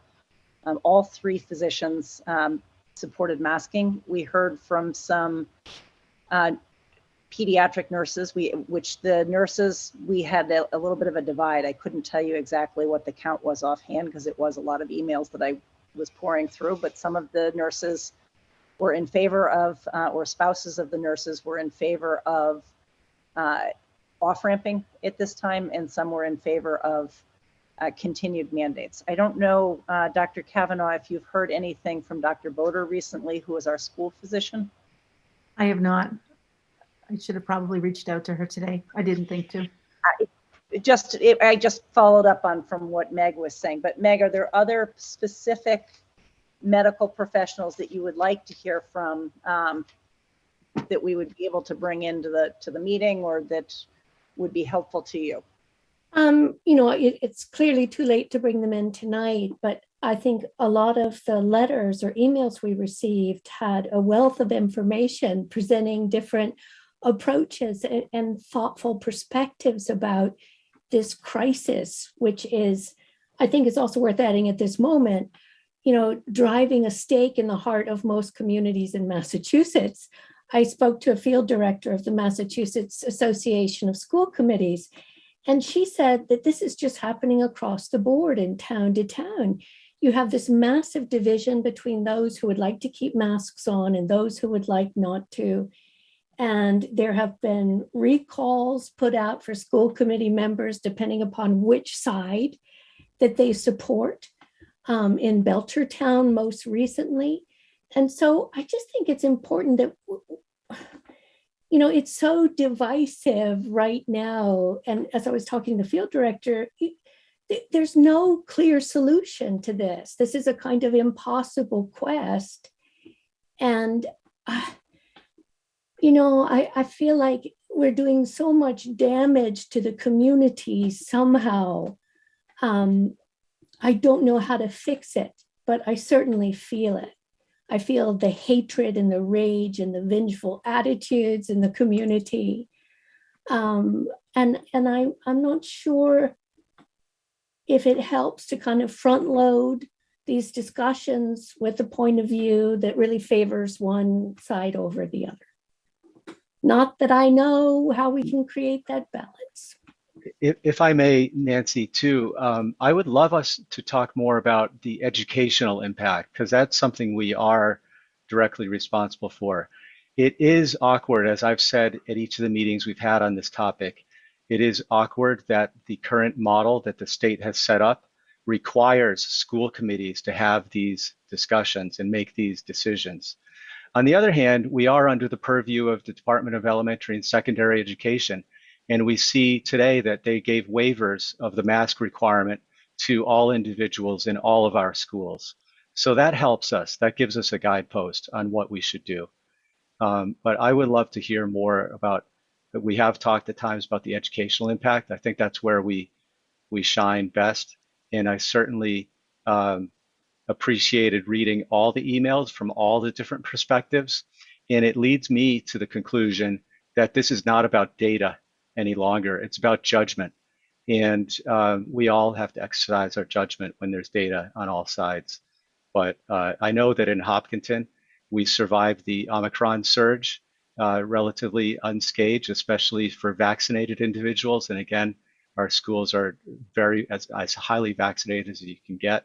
I really appreciated reading letters from people who are choosing to stay unvaccinated. And I have gained a renewed respect for that, but for religious reasons, for example. And that's a perspective I hadn't understood before. But at this point, I don't know if I have a whole lot more questions after having read all the emails, read the growing trend of popular press, Washington Post, New York Times, Atlantic, NPR, all kind of opinion kind of shifting towards unmasking, seeing lots of petitions like what's it called, Restore Normalcy to Children, petition signed by so many physicians. I think I'm ready to, I don't think we need to prolong this discussion. One thing I think that we are contributing to is the angst in the community. We've voted to off-ramp. We've done 2 trials, so we've had to have these discussions twice for each of those trials. Then we had to have a 3rd time when we decided to end one of the trials as a precautionary measure halfway through the 2nd trial. So my hope is that we make a motion tonight and we get through this and we end it. Because if we continually have these wrenching discussions and force our community through this every couple weeks or every month, I don't think it's sustainable for any of us. I think we have all the information we're ever going to have. So I appreciate a couple things. Well, not that I don't appreciate things you've said, but there were a couple things in particular that jumped out at me. One is I do think that this is very difficult, that this keeps coming back to us, and it has very much a feel of a political divide in the town, not your philosophical town. It just, looking at the volume of email we got, at the wide discrepancy between how people feel. People feel very strongly about it, which has been true all along. And every time we bring this up for a potential vote, we hear a lot of the angst in the community. I don't know what the solution to that is, because I do think the conditions are evolving. My hope is that as we're moving towards spring, it will mirror last year and things will be in a better position and as we move forward. But we don't know that either. So the potential, no matter what we do tonight, is that this could come back. I don't know, how people feel about moving this off of the school committee and authorizing the superintendent to work with the health department to make that decision. Absolutely not. No. Okay, so that I take that from something you had said when we discussed it in December. So I apologize for misunderstanding, but my understanding when we discussed it in December is that you did not want the school committee doing this. Oh, no, I believe I was trying to raise attention to the model that the state has set up. What in my ideal world, which doesn't exist, it would be great if Massachusetts state were to say, we, just as we imposed a mask mandate, if DESE were to say, hey, one time we imposed a mask mandate, now we're imposing mask optional. But I'm learning something about local control in our legislation or something like that, that is forcing these wrenching discussions across all 351 cities and towns in Massachusetts right now. So we're not alone. So, but it is what it is. It is a decision that's on our plate. And so we have to make the right decision. I tend to see that it's okay that there's a conflict between our interests as the school committee, primarily focused on educational quality for our students, and the health point of view of someone like Sean, who's been dealing with this throughout the pandemic from the health point of view. But it's up to us as the elected political leaders to make that political judgment and figure out what's the right solution. So that is where we are. My only point is I don't think we have to prolong this. I would be ready pretty soon to make a motion unless I hear there's a lot of more conversation needed. So I would hate to think that this is a political piece. I would hope that we're keeping this focused on educational and safety. I'm sorry, Nancy, but political is not a bad word necessarily, because it has to do with policy. This is about educational policy in the face of a pandemic. So it's about judgment, and political means, as you know, from the Latin root, it's talking about dealing with people. So that's all I meant, in the same way that you're talking about, let's use this to build consensus and try to de-escalate some of the high tensions in the community. We can do that if we make reasoned judgments and have some anchor to post them to. Leah, were you going to say something? Yeah, I have a bit to say, so I'm gonna try to reason it out. First of all, though, Sean, I heard that DESE gave you props this past week. So, did I hear right? Like, congratulations on that. Yes, they recognized the work that the health department in this school district has done in getting our vaccination rates up. We're one of the few communities that is testing their policy, providing data back to them so that they can reevaluate what they've policy that they've had in place, and they've made changes based on the work that we've done, and at least one other community that had elected to submit data to them. So they called what was it, Tuesday, right? Today they called Tuesday evening to thank us and give us props, because what they've realized and recognized is that we have some of the highest vaccination rates in the Commonwealth, that we continue to work with them to make them better, and we've really formed a true partnership between the state government and the local agencies in charge of this policy. Yeah, so during the whole recognition piece, you weren't around, so I couldn't give you props, but props, that's awesome. In terms of my personal, what I've been seeing, the CDC still has us in red, which does mean that we should be masking indoors, right? Our health department has us doing Zoom meetings because it's not safe right now to have meetings in person. Our kids are in person. So giving them an extra layer of protection seems like a very smart thing to do while we're still weathering this. This is coming from one of the people who voted for the original test. But at the time, we were having 1 case a month. Right now, we're still having 66 cases in a week, or however many we're going to end up having. So we're having a downward trend, but it's not there yet. We're not at a place where we can say, okay, the numbers have evened out and we are in a good place where we're not seeing a ton of transmission anymore. So that was my second thing. I still want to hear the Board of Health's recommendation. I do believe that this is in some ways, once again, our health professionals should have a strong say in this, whether we're going to make the decision, but I would like to know. And then finally, I get a little concerned when we start to put all the stress of the pandemic on whether or not children are wearing masks. There's a huge mental health aspect to a lot of things that have happened in the past couple of years. And it really doesn't boil down to masks. Masks are part of the anxiety, sure, but there are a lot of reasons why there are mental health difficulties and why kids are having emotional hardships. And they happen on whether masking may be part of it, but children were missing school in January because they were scared of coming in and getting COVID.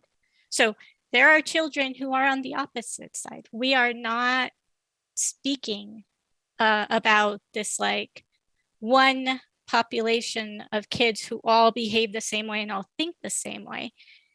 There are a lot of scared children, and masking makes them feel safe. And there are a lot of children who want to unmask. That's fine. But my point is,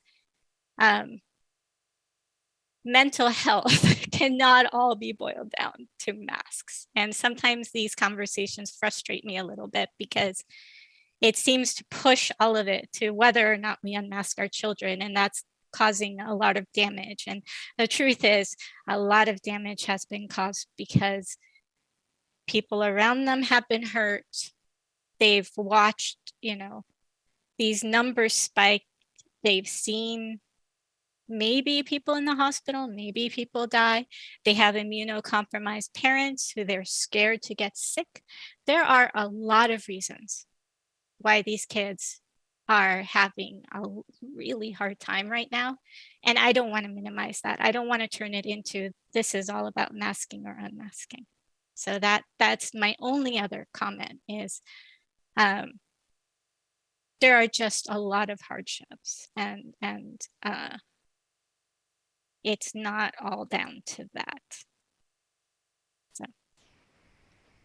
Thank you, Leah. I think I agree with that piece in particular of there are a lot of hardships to this pandemic.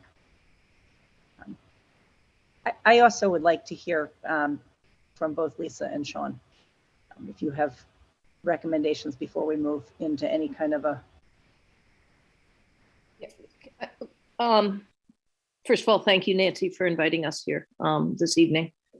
And, I appreciate the struggle that this is. I mean, there is not a right answer here. I think that's really the most important thing to say. I resonate with what Leah says. I think you can fall on either side of the issue, and masks in some way are a symptom. I want to talk a little bit about the Board of Health role. We are not medical professionals. I mean, some of us are. Dr. Jacobs is a physician, and our other member, Regina, is a physician associate, the new name for physician assistants in Massachusetts. I'm a social worker. I'm also a public health professional. And I think when you think about it, when we think about it from the health, we rely heavily on advice that we receive from Sean and Simone, who are public health professionals, but we also have to think about the populations. And I think that what is so hard about this is it's not an either or. If you make the decision as a body to go with the off-ramping, you are going to have individuals that think that's the wrong decision. If you make the decision to continue to mask, you're going to have individuals. Our best guidance, based on conversations that we have had as a Board of Health, our last meeting was about 10 days ago, and we are a community, unlike surrounding communities. We do not have a mask mandate. We have a mask recommendation. We have strongly said that we are going towards personal responsibility. However, in our estimation, based on what we are seeing the data do, we are not where we were in December when you all voted for the off-ramping. We are seeing the numbers go down. We also believe DESE is going to make a decision by March 1. And our best guidance, if I can sort of speak for the board, is to maintain where you are right now and wait for DESE to act March 1 and watch where our numbers go, that it's premature to do it now.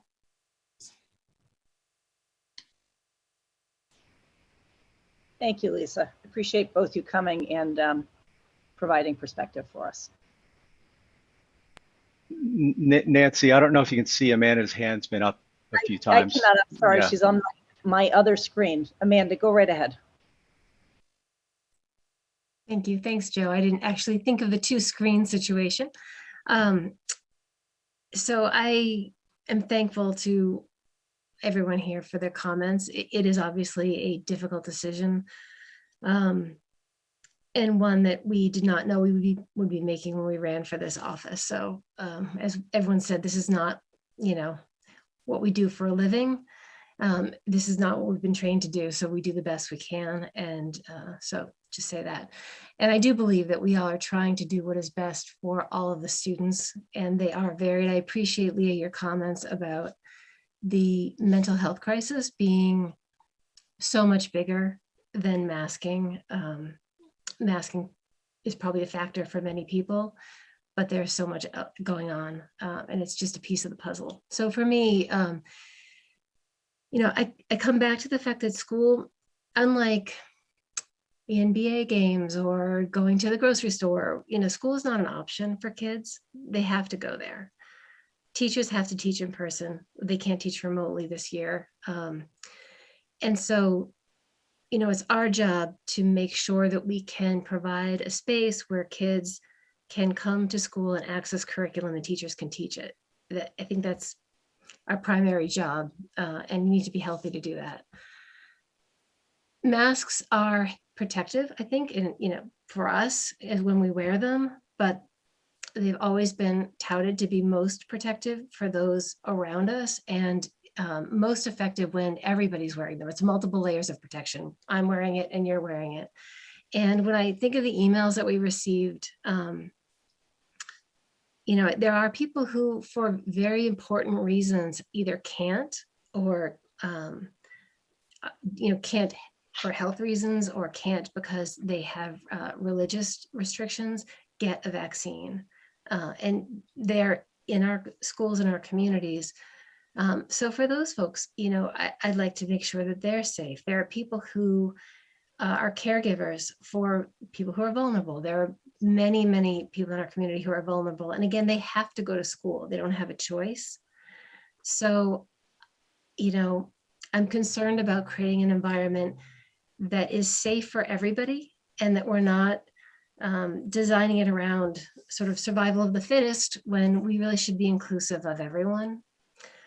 And I do think that anxiety and fear come in many forms. I think anxiety and fear should never drive a decision. And I think there's anxiety about masking, there's anxiety about unmasking, as Leah pointed out. But on the plus side, we are recovering from this pandemic. Our case counts are down. I mean, the trajectory is excellent. And we're, it seems unless there's some lurking variant that we have not seen yet, it seems that we are maybe a couple of weeks away, if it continues in this path, to being in a place where I personally can feel confident that all students will be represented and protected if we off ramp. Today, I feel like we might be okay. We might not be okay. It's hard to know because the cases are still high, much higher than I'm comfortable with. But I feel like, as difficult as it is, if we can pull together for a couple more weeks, we can be in a place where we see the cases are definitively down. We're back to 1 or 2 a week at most, maybe. We see our positivity rates coming down. And then I could vote confidently that all students are being supported and recommend and protected by the vote. So I come down in a place of, I don't feel that the conditions point to the environment that I would want everyone to unmask yet, but we're almost there. I feel like we're getting there. I'd like to see those cases down lower than 66. That's still a pretty high number for me. And the positivity rate is high. And there are a lot of vulnerable people out there. So.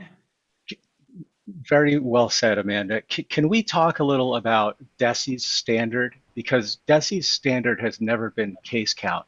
DESE's standard has always been vaccination rate, right? And to me, as I look for a guidepost, DESE to me makes the best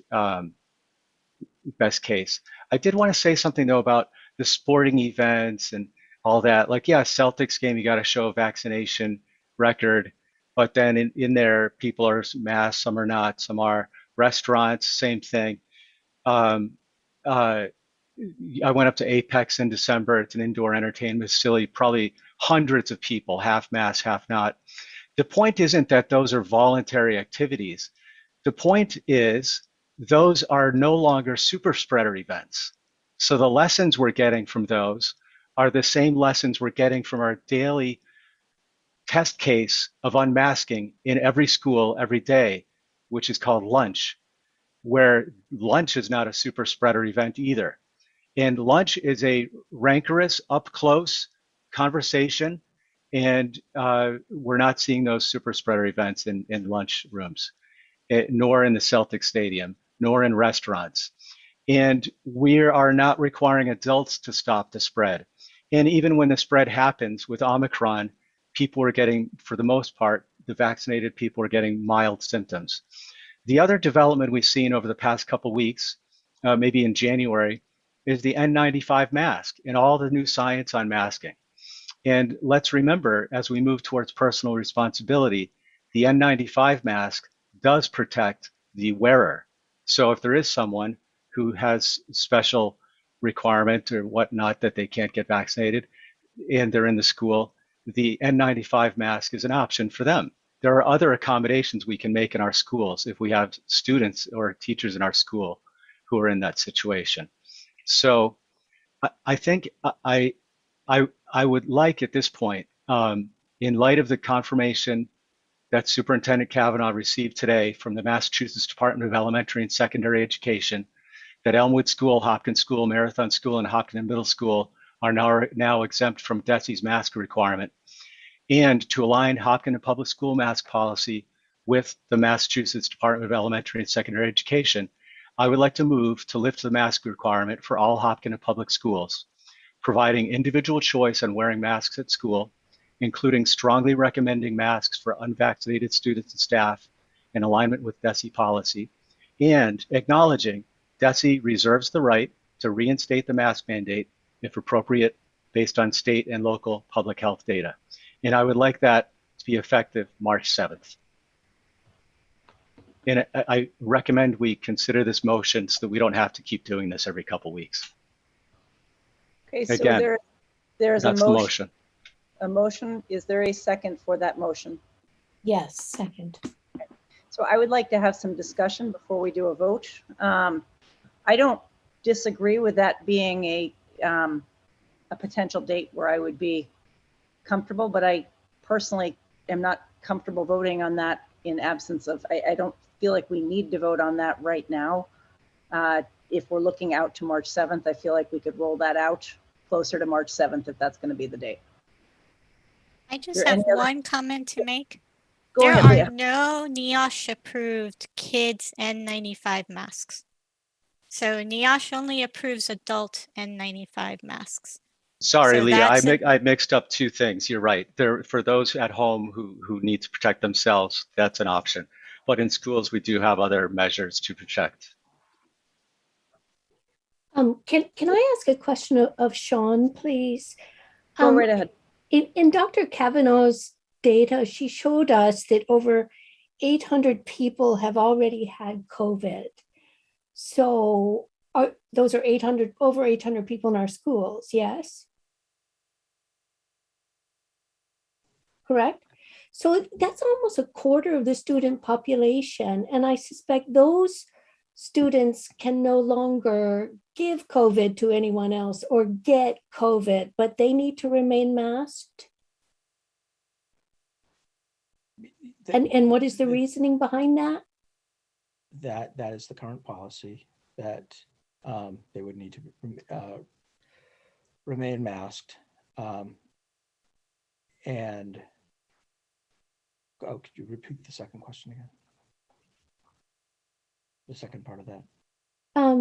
Why, someone who's already had the Omicron needs to remain masked if they cannot give the illness to anyone else, nor can they become infected. We are seeing cases, especially, so we have a number of residents that contracted COVID in November and early December that have contracted COVID again in January and February. So, but they haven't contracted Omicron twice, right? They have not. I'm talking about Omicron twice. Right. Those who have had Omicron. A lot of this, it's a brand new variant. It's still being researched, and they haven't issued a lot of policy on this and or papers on this. So there's no scientific reason proven yet why those people who've already had Omicron and are thrice vaccinated need to remain masked, except for we don't quite know. My concern right now is that as a community, our positivity rate is still, it's at 12.35, the 14-day positivity rate.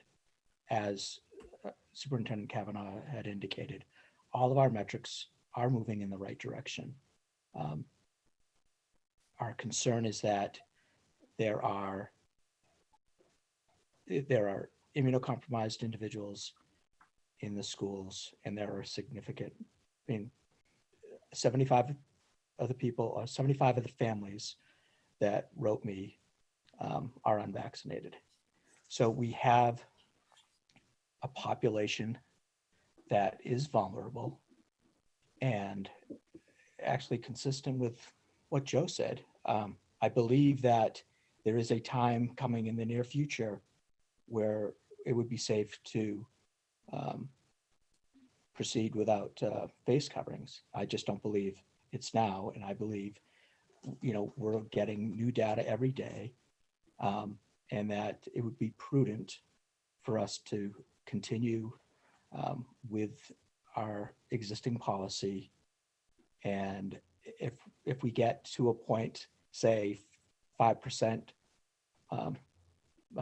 positivity, just about where we were, or a little bit higher than we were back in December, would be in a place where we can make this decision and make it, confident that we will have, similar results to what we had back in that first trial. So there's still really no answer to my question about if you've had Omicron, do you need to keep your mask on? I understand people, and we don't have to talk about this data. Here. That's the problem. Like, we didn't, Omicron is new. It didn't hit Hopkinton until until about December 14th. They're still studying the outbreak in India and that went through Europe, and as these reports, we just don't have a great body of data to support any statement on either supporting either side of your question. So Yeah, I just don't know. that answers my question.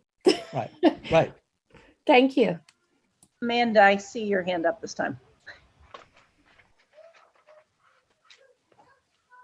I'm so busy lowering my hand, I forget to unmute. So I actually, I have a mental target of March 7th in my mind. So I appreciate your motion, Joe. I mean, I do, I'm hopeful. I'm very hopeful that that's a good date. I'm a little uncomfortable making that motion today because there's a gap of time between now and then. And I don't know well, I'm assuming that our case is going to continue on the trajectory they're on, but I would be much more comfortable making that vote closer to March 7th. But that is the date that in my back of my mind, I'm thinking that would be a good time after February break. If cases are low, it'd be great to see all the schools unmasked at that time. That's kind of where I am. I'm just not comfortable voting that tonight. I also, just because while we have our Board of Health folks here, if you could comment at all on the remote meetings, and if when we're done with this, I would like to just put in a question for you about if you see a future of us meeting in person again, masked or unmasked, but we can wait for afterward. I think that's a great question, Amanda. For now, I'd love to hear that answer because to me, it doesn't make sense that we're remote. When we got kids in school and we got restaurants open and shops open and we can have people over our house without limit. So I would love to hear the rationale. I probably won't agree with it though. So Amanda, I don't know, were you asking for that answer on why we're meeting before remote? they leave us? Yeah, I don't know if it's part of our masking conversation, but I did want to ask just so that we can be thinking about that. Yeah, I think Amanda, through you, the chair, Nancy, I think it is relevant because every one of these measures, the longer we keep them, and as Meg just pointed out, some without any good evidence, but we don't know the evidence on the other side, so we keep the devil we know rather than the devil we don't know. The longer we keep each of these remnants of the infrastructure that we have built up of this, like I've said, the morass of rules around COVID, we have to start dismantling it. We started with the test and stay. We saw that 98% of the kids tested across the state data were testing negative. So that alone is an indicator. But I'm glad we're starting to dismantle. But the one thing that's continuing to drive fear, or one of the things, is this remote meeting requirement, where 5 people or 10 people can meet anywhere else, Starbucks or wherever else, but they can't meet if they're a town meeting. Frankly, it's hurting democracy. It's hurting our ability to run into each other and have conversations and resolve them. And I question it.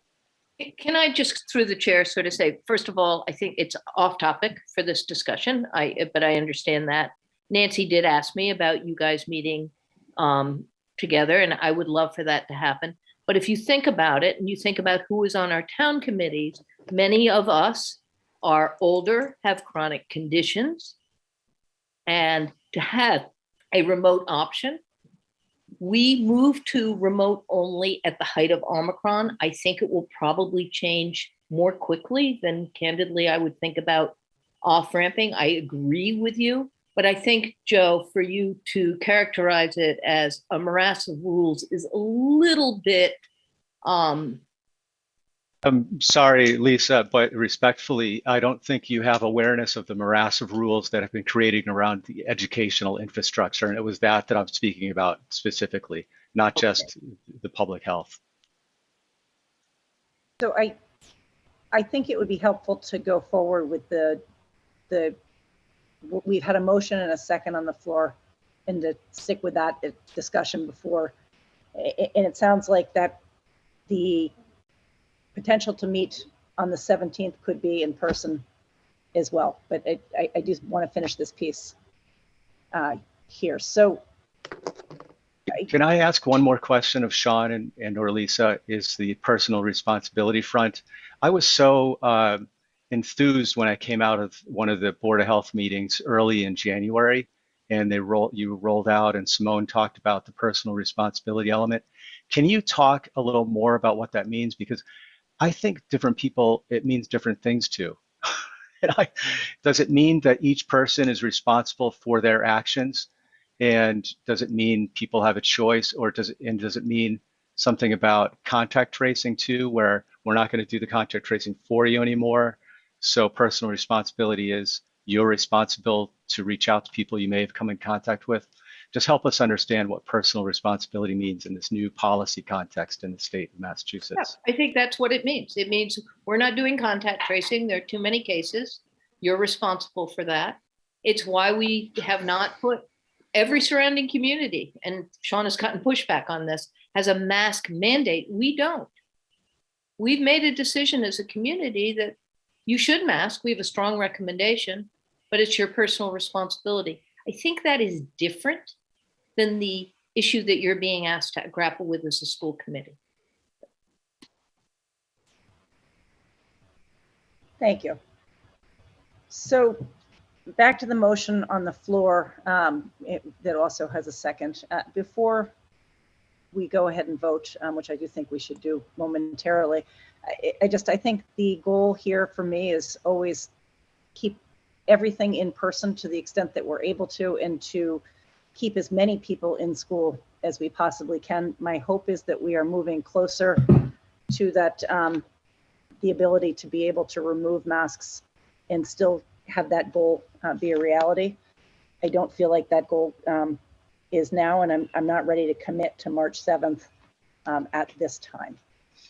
Okay, well, I mean, if you like, since I think all three have stated they will not vote for this, I would be happy withdrawing the motion in light of the comments, in respect of the process and decorum you want to keep on the school committee. I'd be happy to withdraw the motion in light of those comments and put it, maybe we can consider it again at our next meeting.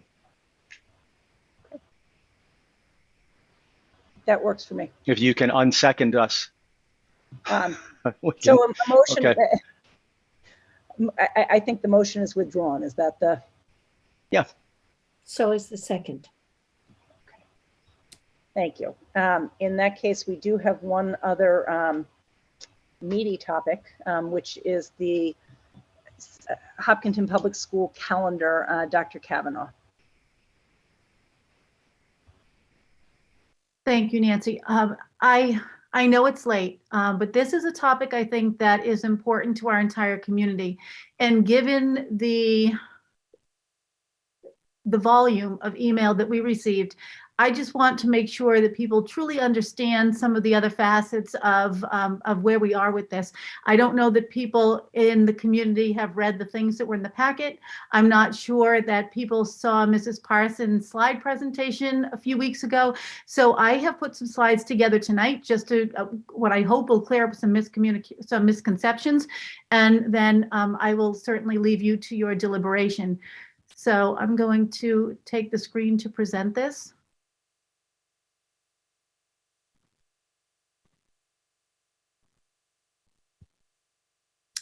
All right, so this is just some calendar information. It's a review of some of the data.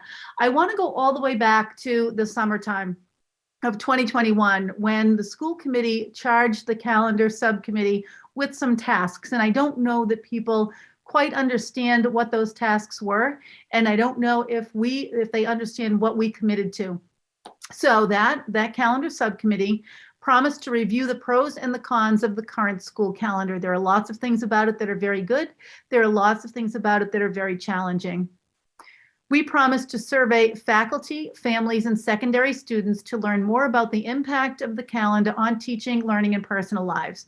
We did not say that that survey was going to dictate the outcome, but we did say that it was going to inform decision-making. We promised to conduct research on the calendars used by other local school districts. And I know that we've said that there are only a couple of districts that we found that had eliminated all state and federal holidays. And I think that they kept Christmas Eve in their calendar. And then I think this yellow one, the fourth bullet, is what's important, because we said we would determine if the school calendar would better serve faculty, children, and families if that calendar had been revised in some way, or we might determine that the Hopkinton Public School community is best served by keeping the calendar intact as it's written today. And then we promised to bring you a revised calendar if it was necessary to do so. And we said we would have a public forum where people could attend, really hear what we were talking about, and then seek a formal vote, which is where we are tonight. I want to show you just a little bit of data, because I'm not sure if people are aware of the marked change of the demographics in Hopkinton, and that was something our calendar committee considered. So what you see is the center school data for 2012. Back in 2012, a decade ago, center school was 85% white, and I've chosen to use our K1 to pre-K, K1 schools, because I feel like that's the place where you see the most marked change. And it was 7.7% Asian. You can take a look at some of these other DESE percentages, but I'm pointing out the ones that are 85 and 7.7 right now, because when you get to the 2021-22 school year, you can see that the Asian population has risen to 30.5 and the white population has decreased to 57.8. Frequently, we have said that Marathon will be the first school to become a minority majority school. And then I wanted to show you some of the data that we had on the survey. And I know Mrs. Parson has already shown this, but I think that to inform an important decision, the community should see it one time. And I think now we have the community's attention. So let's remember that the responses to the survey were not great. We did not get a lot of people responding to the survey. If you think about the fact that just under 20,000 people live in Hopkinton, and our school community is probably made up of over 5,000 people. And by 5,000 people, I mean staff and students and administrators, teachers, paraprofessionals, everybody who kind of inhabits that community. So one of the things that we saw was that Eid al-Fitr and Lunar New Year were getting some parents who were saying, yes, they'd really like that day off for their kids. And Rosh Hashanah and Yom Kippur, we only had 35 parents say that they wanted that day off for their children. And so then if we looked at Eid al-Fitr and Lunar New Year, we were thinking, my gosh, those numbers are similar, if not greater. And of course, we have already added Diwali a few years ago, and 109 parents said that they would need that off. Good Friday, 102. And so you can start to see that these are things that were added over time. Good Friday is, one of those Christian holidays that we have kept there over and over and over. And you know that Christmas never leaves because it's federally protected, and Easter will always fall on a Sunday. So here are the numbers that we were looking at and considering. And we thought, boy, it would be very nice to be able to do something to be a little bit more inclusive with those groups. But when we looked at this data right here, we said, ugh, that doesn't seem so great. No one wants to add non-mandated holidays, or very few people wanted to add non-mandated holidays, except for our students. Our students were okay with that. Even though they knew it might elongate the school year, our kids were okay with that. And one of the things that came out in that survey is that our kids said, it was the high school kids who said, we really respect the fact that our student body is growing more diverse, and they thought about that.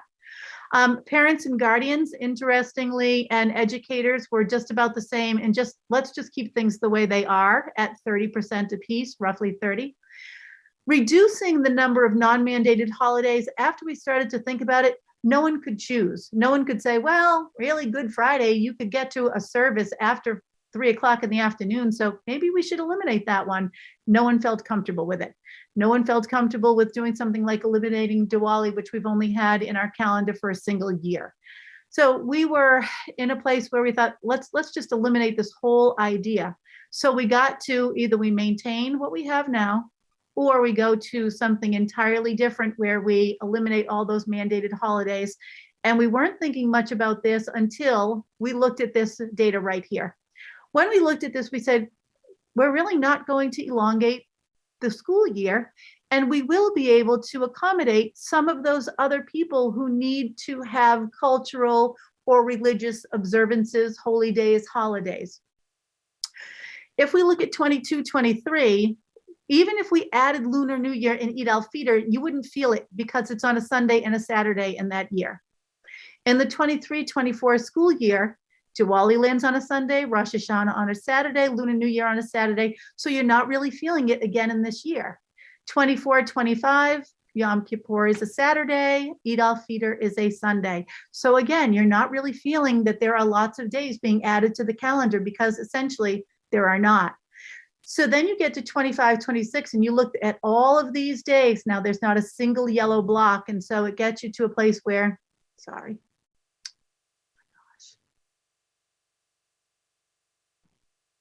Where you have to wonder, is that going to super elongate the school year? And so we provided this data. This is the 22-23 school year, and the last day of school in that year, even with adding 2 holidays that really wouldn't be added because they're on a weekend, is June 20th, 2023. This is roughly where we've kind of been in the last several years. And now you know that, Labor Day will come late, and then Labor Day will come early. So 23-24, we will be starting school pretty early. With the addition of those holidays, the last day of school in June would be June 14th, 24-25, June 17th, 25-26, June 18th. So these last days of school do not feel late. And ultimately then we came up with another choice. And that additional choice, added to keeping the calendar as it currently exists and removing all those non-state and federal holidays, was to create a calendar that offered greater inclusivity. And that model was really complex because we'd be keeping all the holidays that we currently have. We would add Lunar New Year, and it would be a day for professional learning, and the kids would have the day off. And that was fine because no faculty member said that they had any interest in taking Lunar New Year off. We would add Eid al-Fitr. And if we did that, you saw the results. So we liked that model. And I think when we voted, I believe that all but one of our calendar committee members voted for that model. And we liked it because it values our current demography. We know that our demography could shift. We've seen that shift in the decade data that I showed you. It supports our kids who practice their faith and who celebrate their cultures. It lets them not go to school when they are having a day that's kind of important to them in terms of their faith or their culture. And it really does have little to no impact on the school year. And I know that that's hard for people to believe that it has such little impact, but it really does not have a lot of time added to the year. You see that we're still getting out anywhere between the 14th to the 20th, which has been typical for Hopkinton. And so that's what I wanted to share with you before you deliberate, just so that we have a sense of what we're really talking about and not some of the misconceptions that we've seen in the community. I hope that was helpful. Thank you, Dr. Kavanaugh. Leah, I see you have your hand up. Yeah, so I went and I looked at calendars kind of throughout the place. I saw the Cambridge calendar, the Boston calendar, it looks like Muslim holidays have been incorporated in several places where there is a larger population of Southeast Asians. So that doesn't seem uncommon. In fact, one of the things I saw in Cambridge that I thought would be interesting, sorry, it's kind of off the vote, but I thought it was a really good idea, was any holiday that was like one of the main population's holidays that were not included were listed. So that way anybody who looked could say, okay, on this day, right? Maybe a teacher would be able to say on this day, I should be careful with instruction because it looks like this day may be a light day and things like that. So I thought that was a really interesting addition to the calendar, where not only did it have certain holy days and holidays off, but it also had this like extra little bit of information that allowed you to kind of look and see, okay, these days may be light at school, etc. The other thing that stood out at me, and I didn't come to it, I think, until a couple days ago, is we keep talking about DEI, not just at the child level, but that we want to diversify our employees, right? And we were talking the other day about how there's 2 personal days that teachers get, and how, for certain holidays, they don't have to spend their personal days. And for teachers who celebrate other holidays, you may have them spending their personal days. I think that if we incorporate something like these new holidays into the calendar, what we're doing is we're signaling to a more diverse group of possible employees that, look, we value you coming here. You won't have to spend these personal days on your holidays because we have taken that into account, and we are trying to welcome you as employees. And so I was thinking about it also from that perspective. And I realized I really like that. I like the idea that we're creating a workplace that feels welcoming and that actually starts to attract this diversity of teachers that we say we've been wanting. So those are my comments. Thank you, Leah. Are there others that wanted to speak to this? I guess I will jump in. Just the one, well, I have a couple of different concerns. In terms of Rosh Hashanah and Yom Kippur being the high holy days for our Jewish population, my concern if we removed all federal, non-state days from the calendar would be that because they come so early in the year, it's requiring children to miss, to choose to honor and practice their faith, to miss those days of school. And I think for children who are on IEPs or who have additional learning challenges, if they happen to have those days be part of their faith, those are days of learning they can't get back. It's even if the teacher isn't giving tests or whatnot, that's a loss early on in the year that might set kids on the wrong, more challenging path. I also worry about the data that was referenced in one of our public comments about the number of teachers that had been absent the year that, and I believe it was 2015, when we had the calendar had been voted to have both Yom Kippur, Rosh Hashanah, and Good Friday as school days.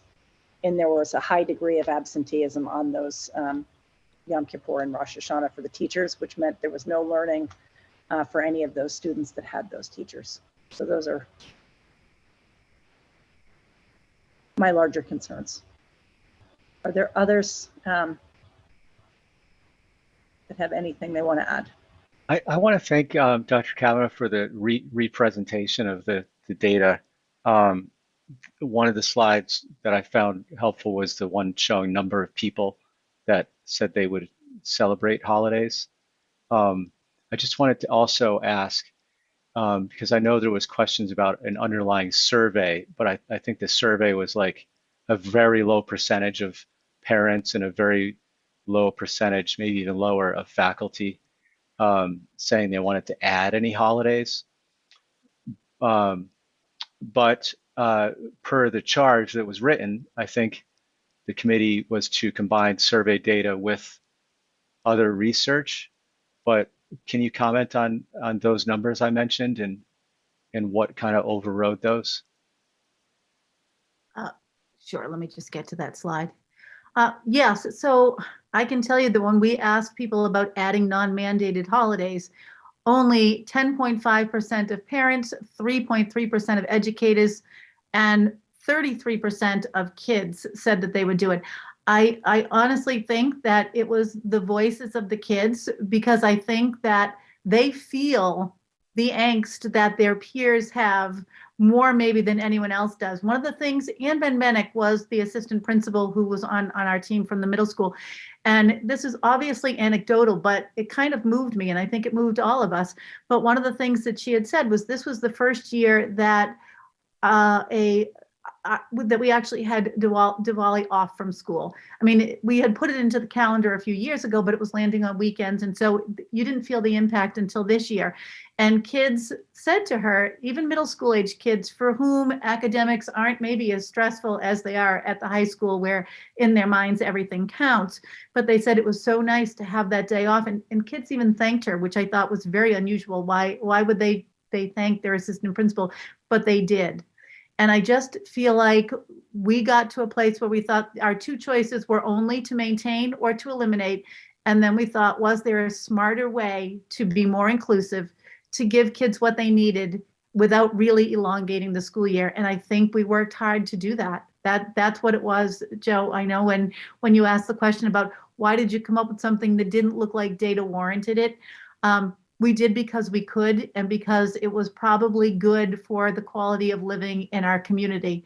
And I really like what Leah just said about, sending a message about the inclusivity of the community and about the sort of quality of life here if you're an employee as well. One of the things when we get our niche rating every year, niche will say, you've got the best public schools academically, but they have also given us first place in places to work in several years.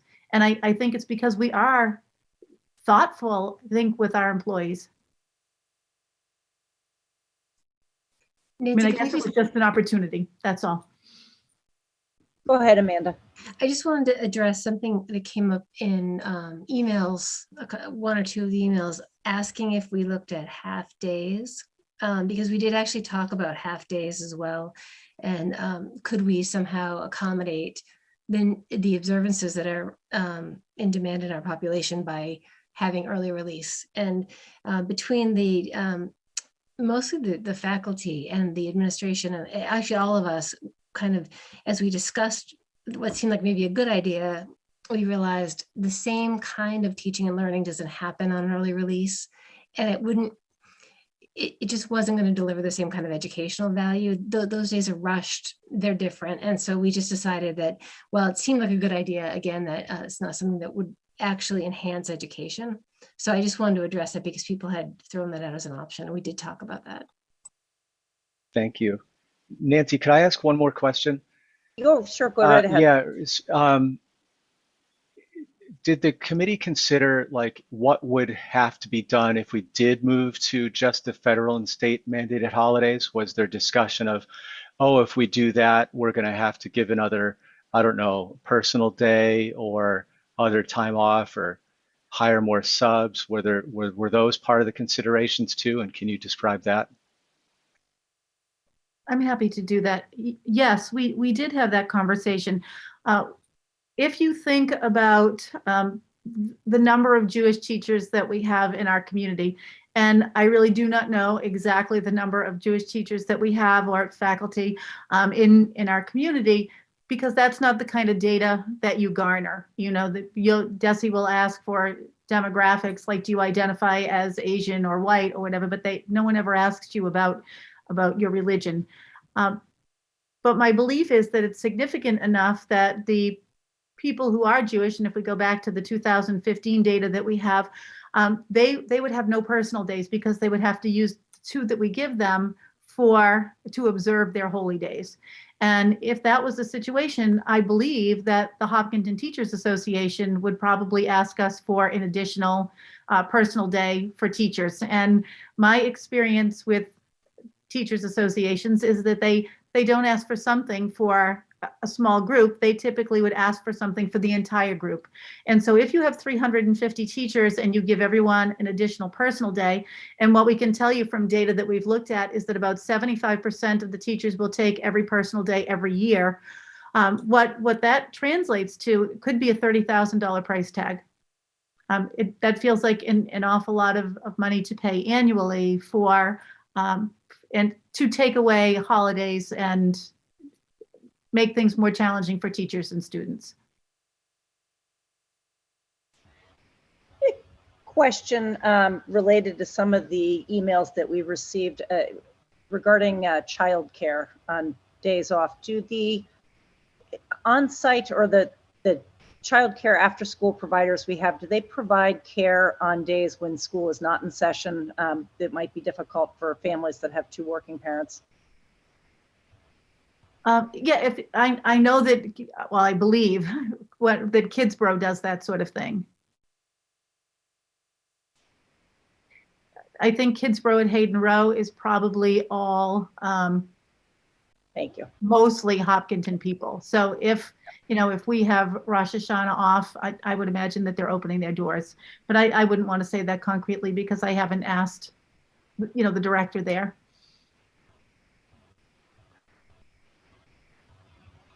Yeah, I it's know an interesting topic. Sorry, Nancy, I just wanted to, if it's okay with you, just say, yeah, I mean, I thought it was really cool to see we had Diwali off this year, and I remember the one year recently we had a big Zoom meeting, and they introduced what it meant, and the people who ran the Zoom.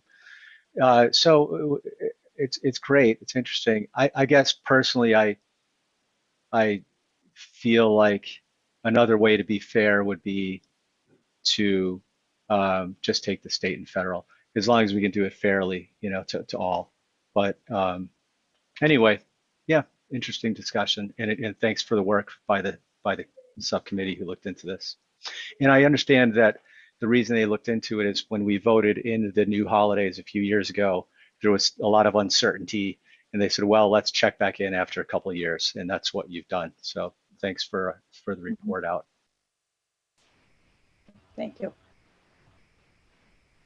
Is there anything else or any appetite that anybody has to make a motion on this? And there, I believe, is a suggested motion in the, there is in the packet. I will move to approve the proposed 2023-2024 school year calendar. Is there a second for that? I'll There's a second that. motion by- Okay, so a motion by Leah and a second by Amanda. I'm going to start with you, Amanda, for a roll call. Aye. Leah, Aye. Joe, No. Meg. I don't know if Meg's on mute or if she stepped away. I am going to also vote in favor of the motion. I don't know if Meg is back on, if you want to unmute. Otherwise, we will go with a 3-1 vote on that and mark that as an abstention on Meg. Okay, so that brings us then down to future agenda items. I would make a suggestion that people could also email those. We do have a number of different things outstanding that we are looking to get back to, including the superintendent's formative evaluation, which we had put off for tonight. If people want to email those, we can move into items by consensus. Okay. As superintendent, I recommend the school committee approve the items by consensus as outlined in your agenda. Is there a motion Okay. for that? So moved. Okay, so Second. motion second by Joe. We'll start with you, Amanda. Aye. Leah, Aye. Joe. Aye. I am also an aye, and I don't know, Meg, if you're there, you can unmute. So that passes with 4-0 and 1 abstention. That brings us down to adjournment. Is there a motion to adjourn? So moved. Motion by Leah. Is there a second? Second. Third. Second by Amanda. We'll do a roll call starting with you, Amanda. Aye. Leah, Aye. Joe, Aye. and I am also an aye. We are adjourned at 9:55. Thank you very much to all for hanging in what was a very long and at times difficult meeting for people. So thank you. Thank you And- very much, Nancy. And I think we did it again, keeping the discussion respectful. And I hope that can be a model that we continue to follow, and the community can heal too. Thank you. Very well said. Thank you, Joe. So, and I know in my house, the phones were going off for the announcement that there is no school tomorrow. So enjoy the snow day for all that are able to tomorrow. Have a good night, everybody. Thank you, everyone. Good night. Good day off, Jesse. Yes, have a good snow day. Sleep in. Thank you very much. The students are very happy. Oh, good. Especially the seniors. All right. Have a good night.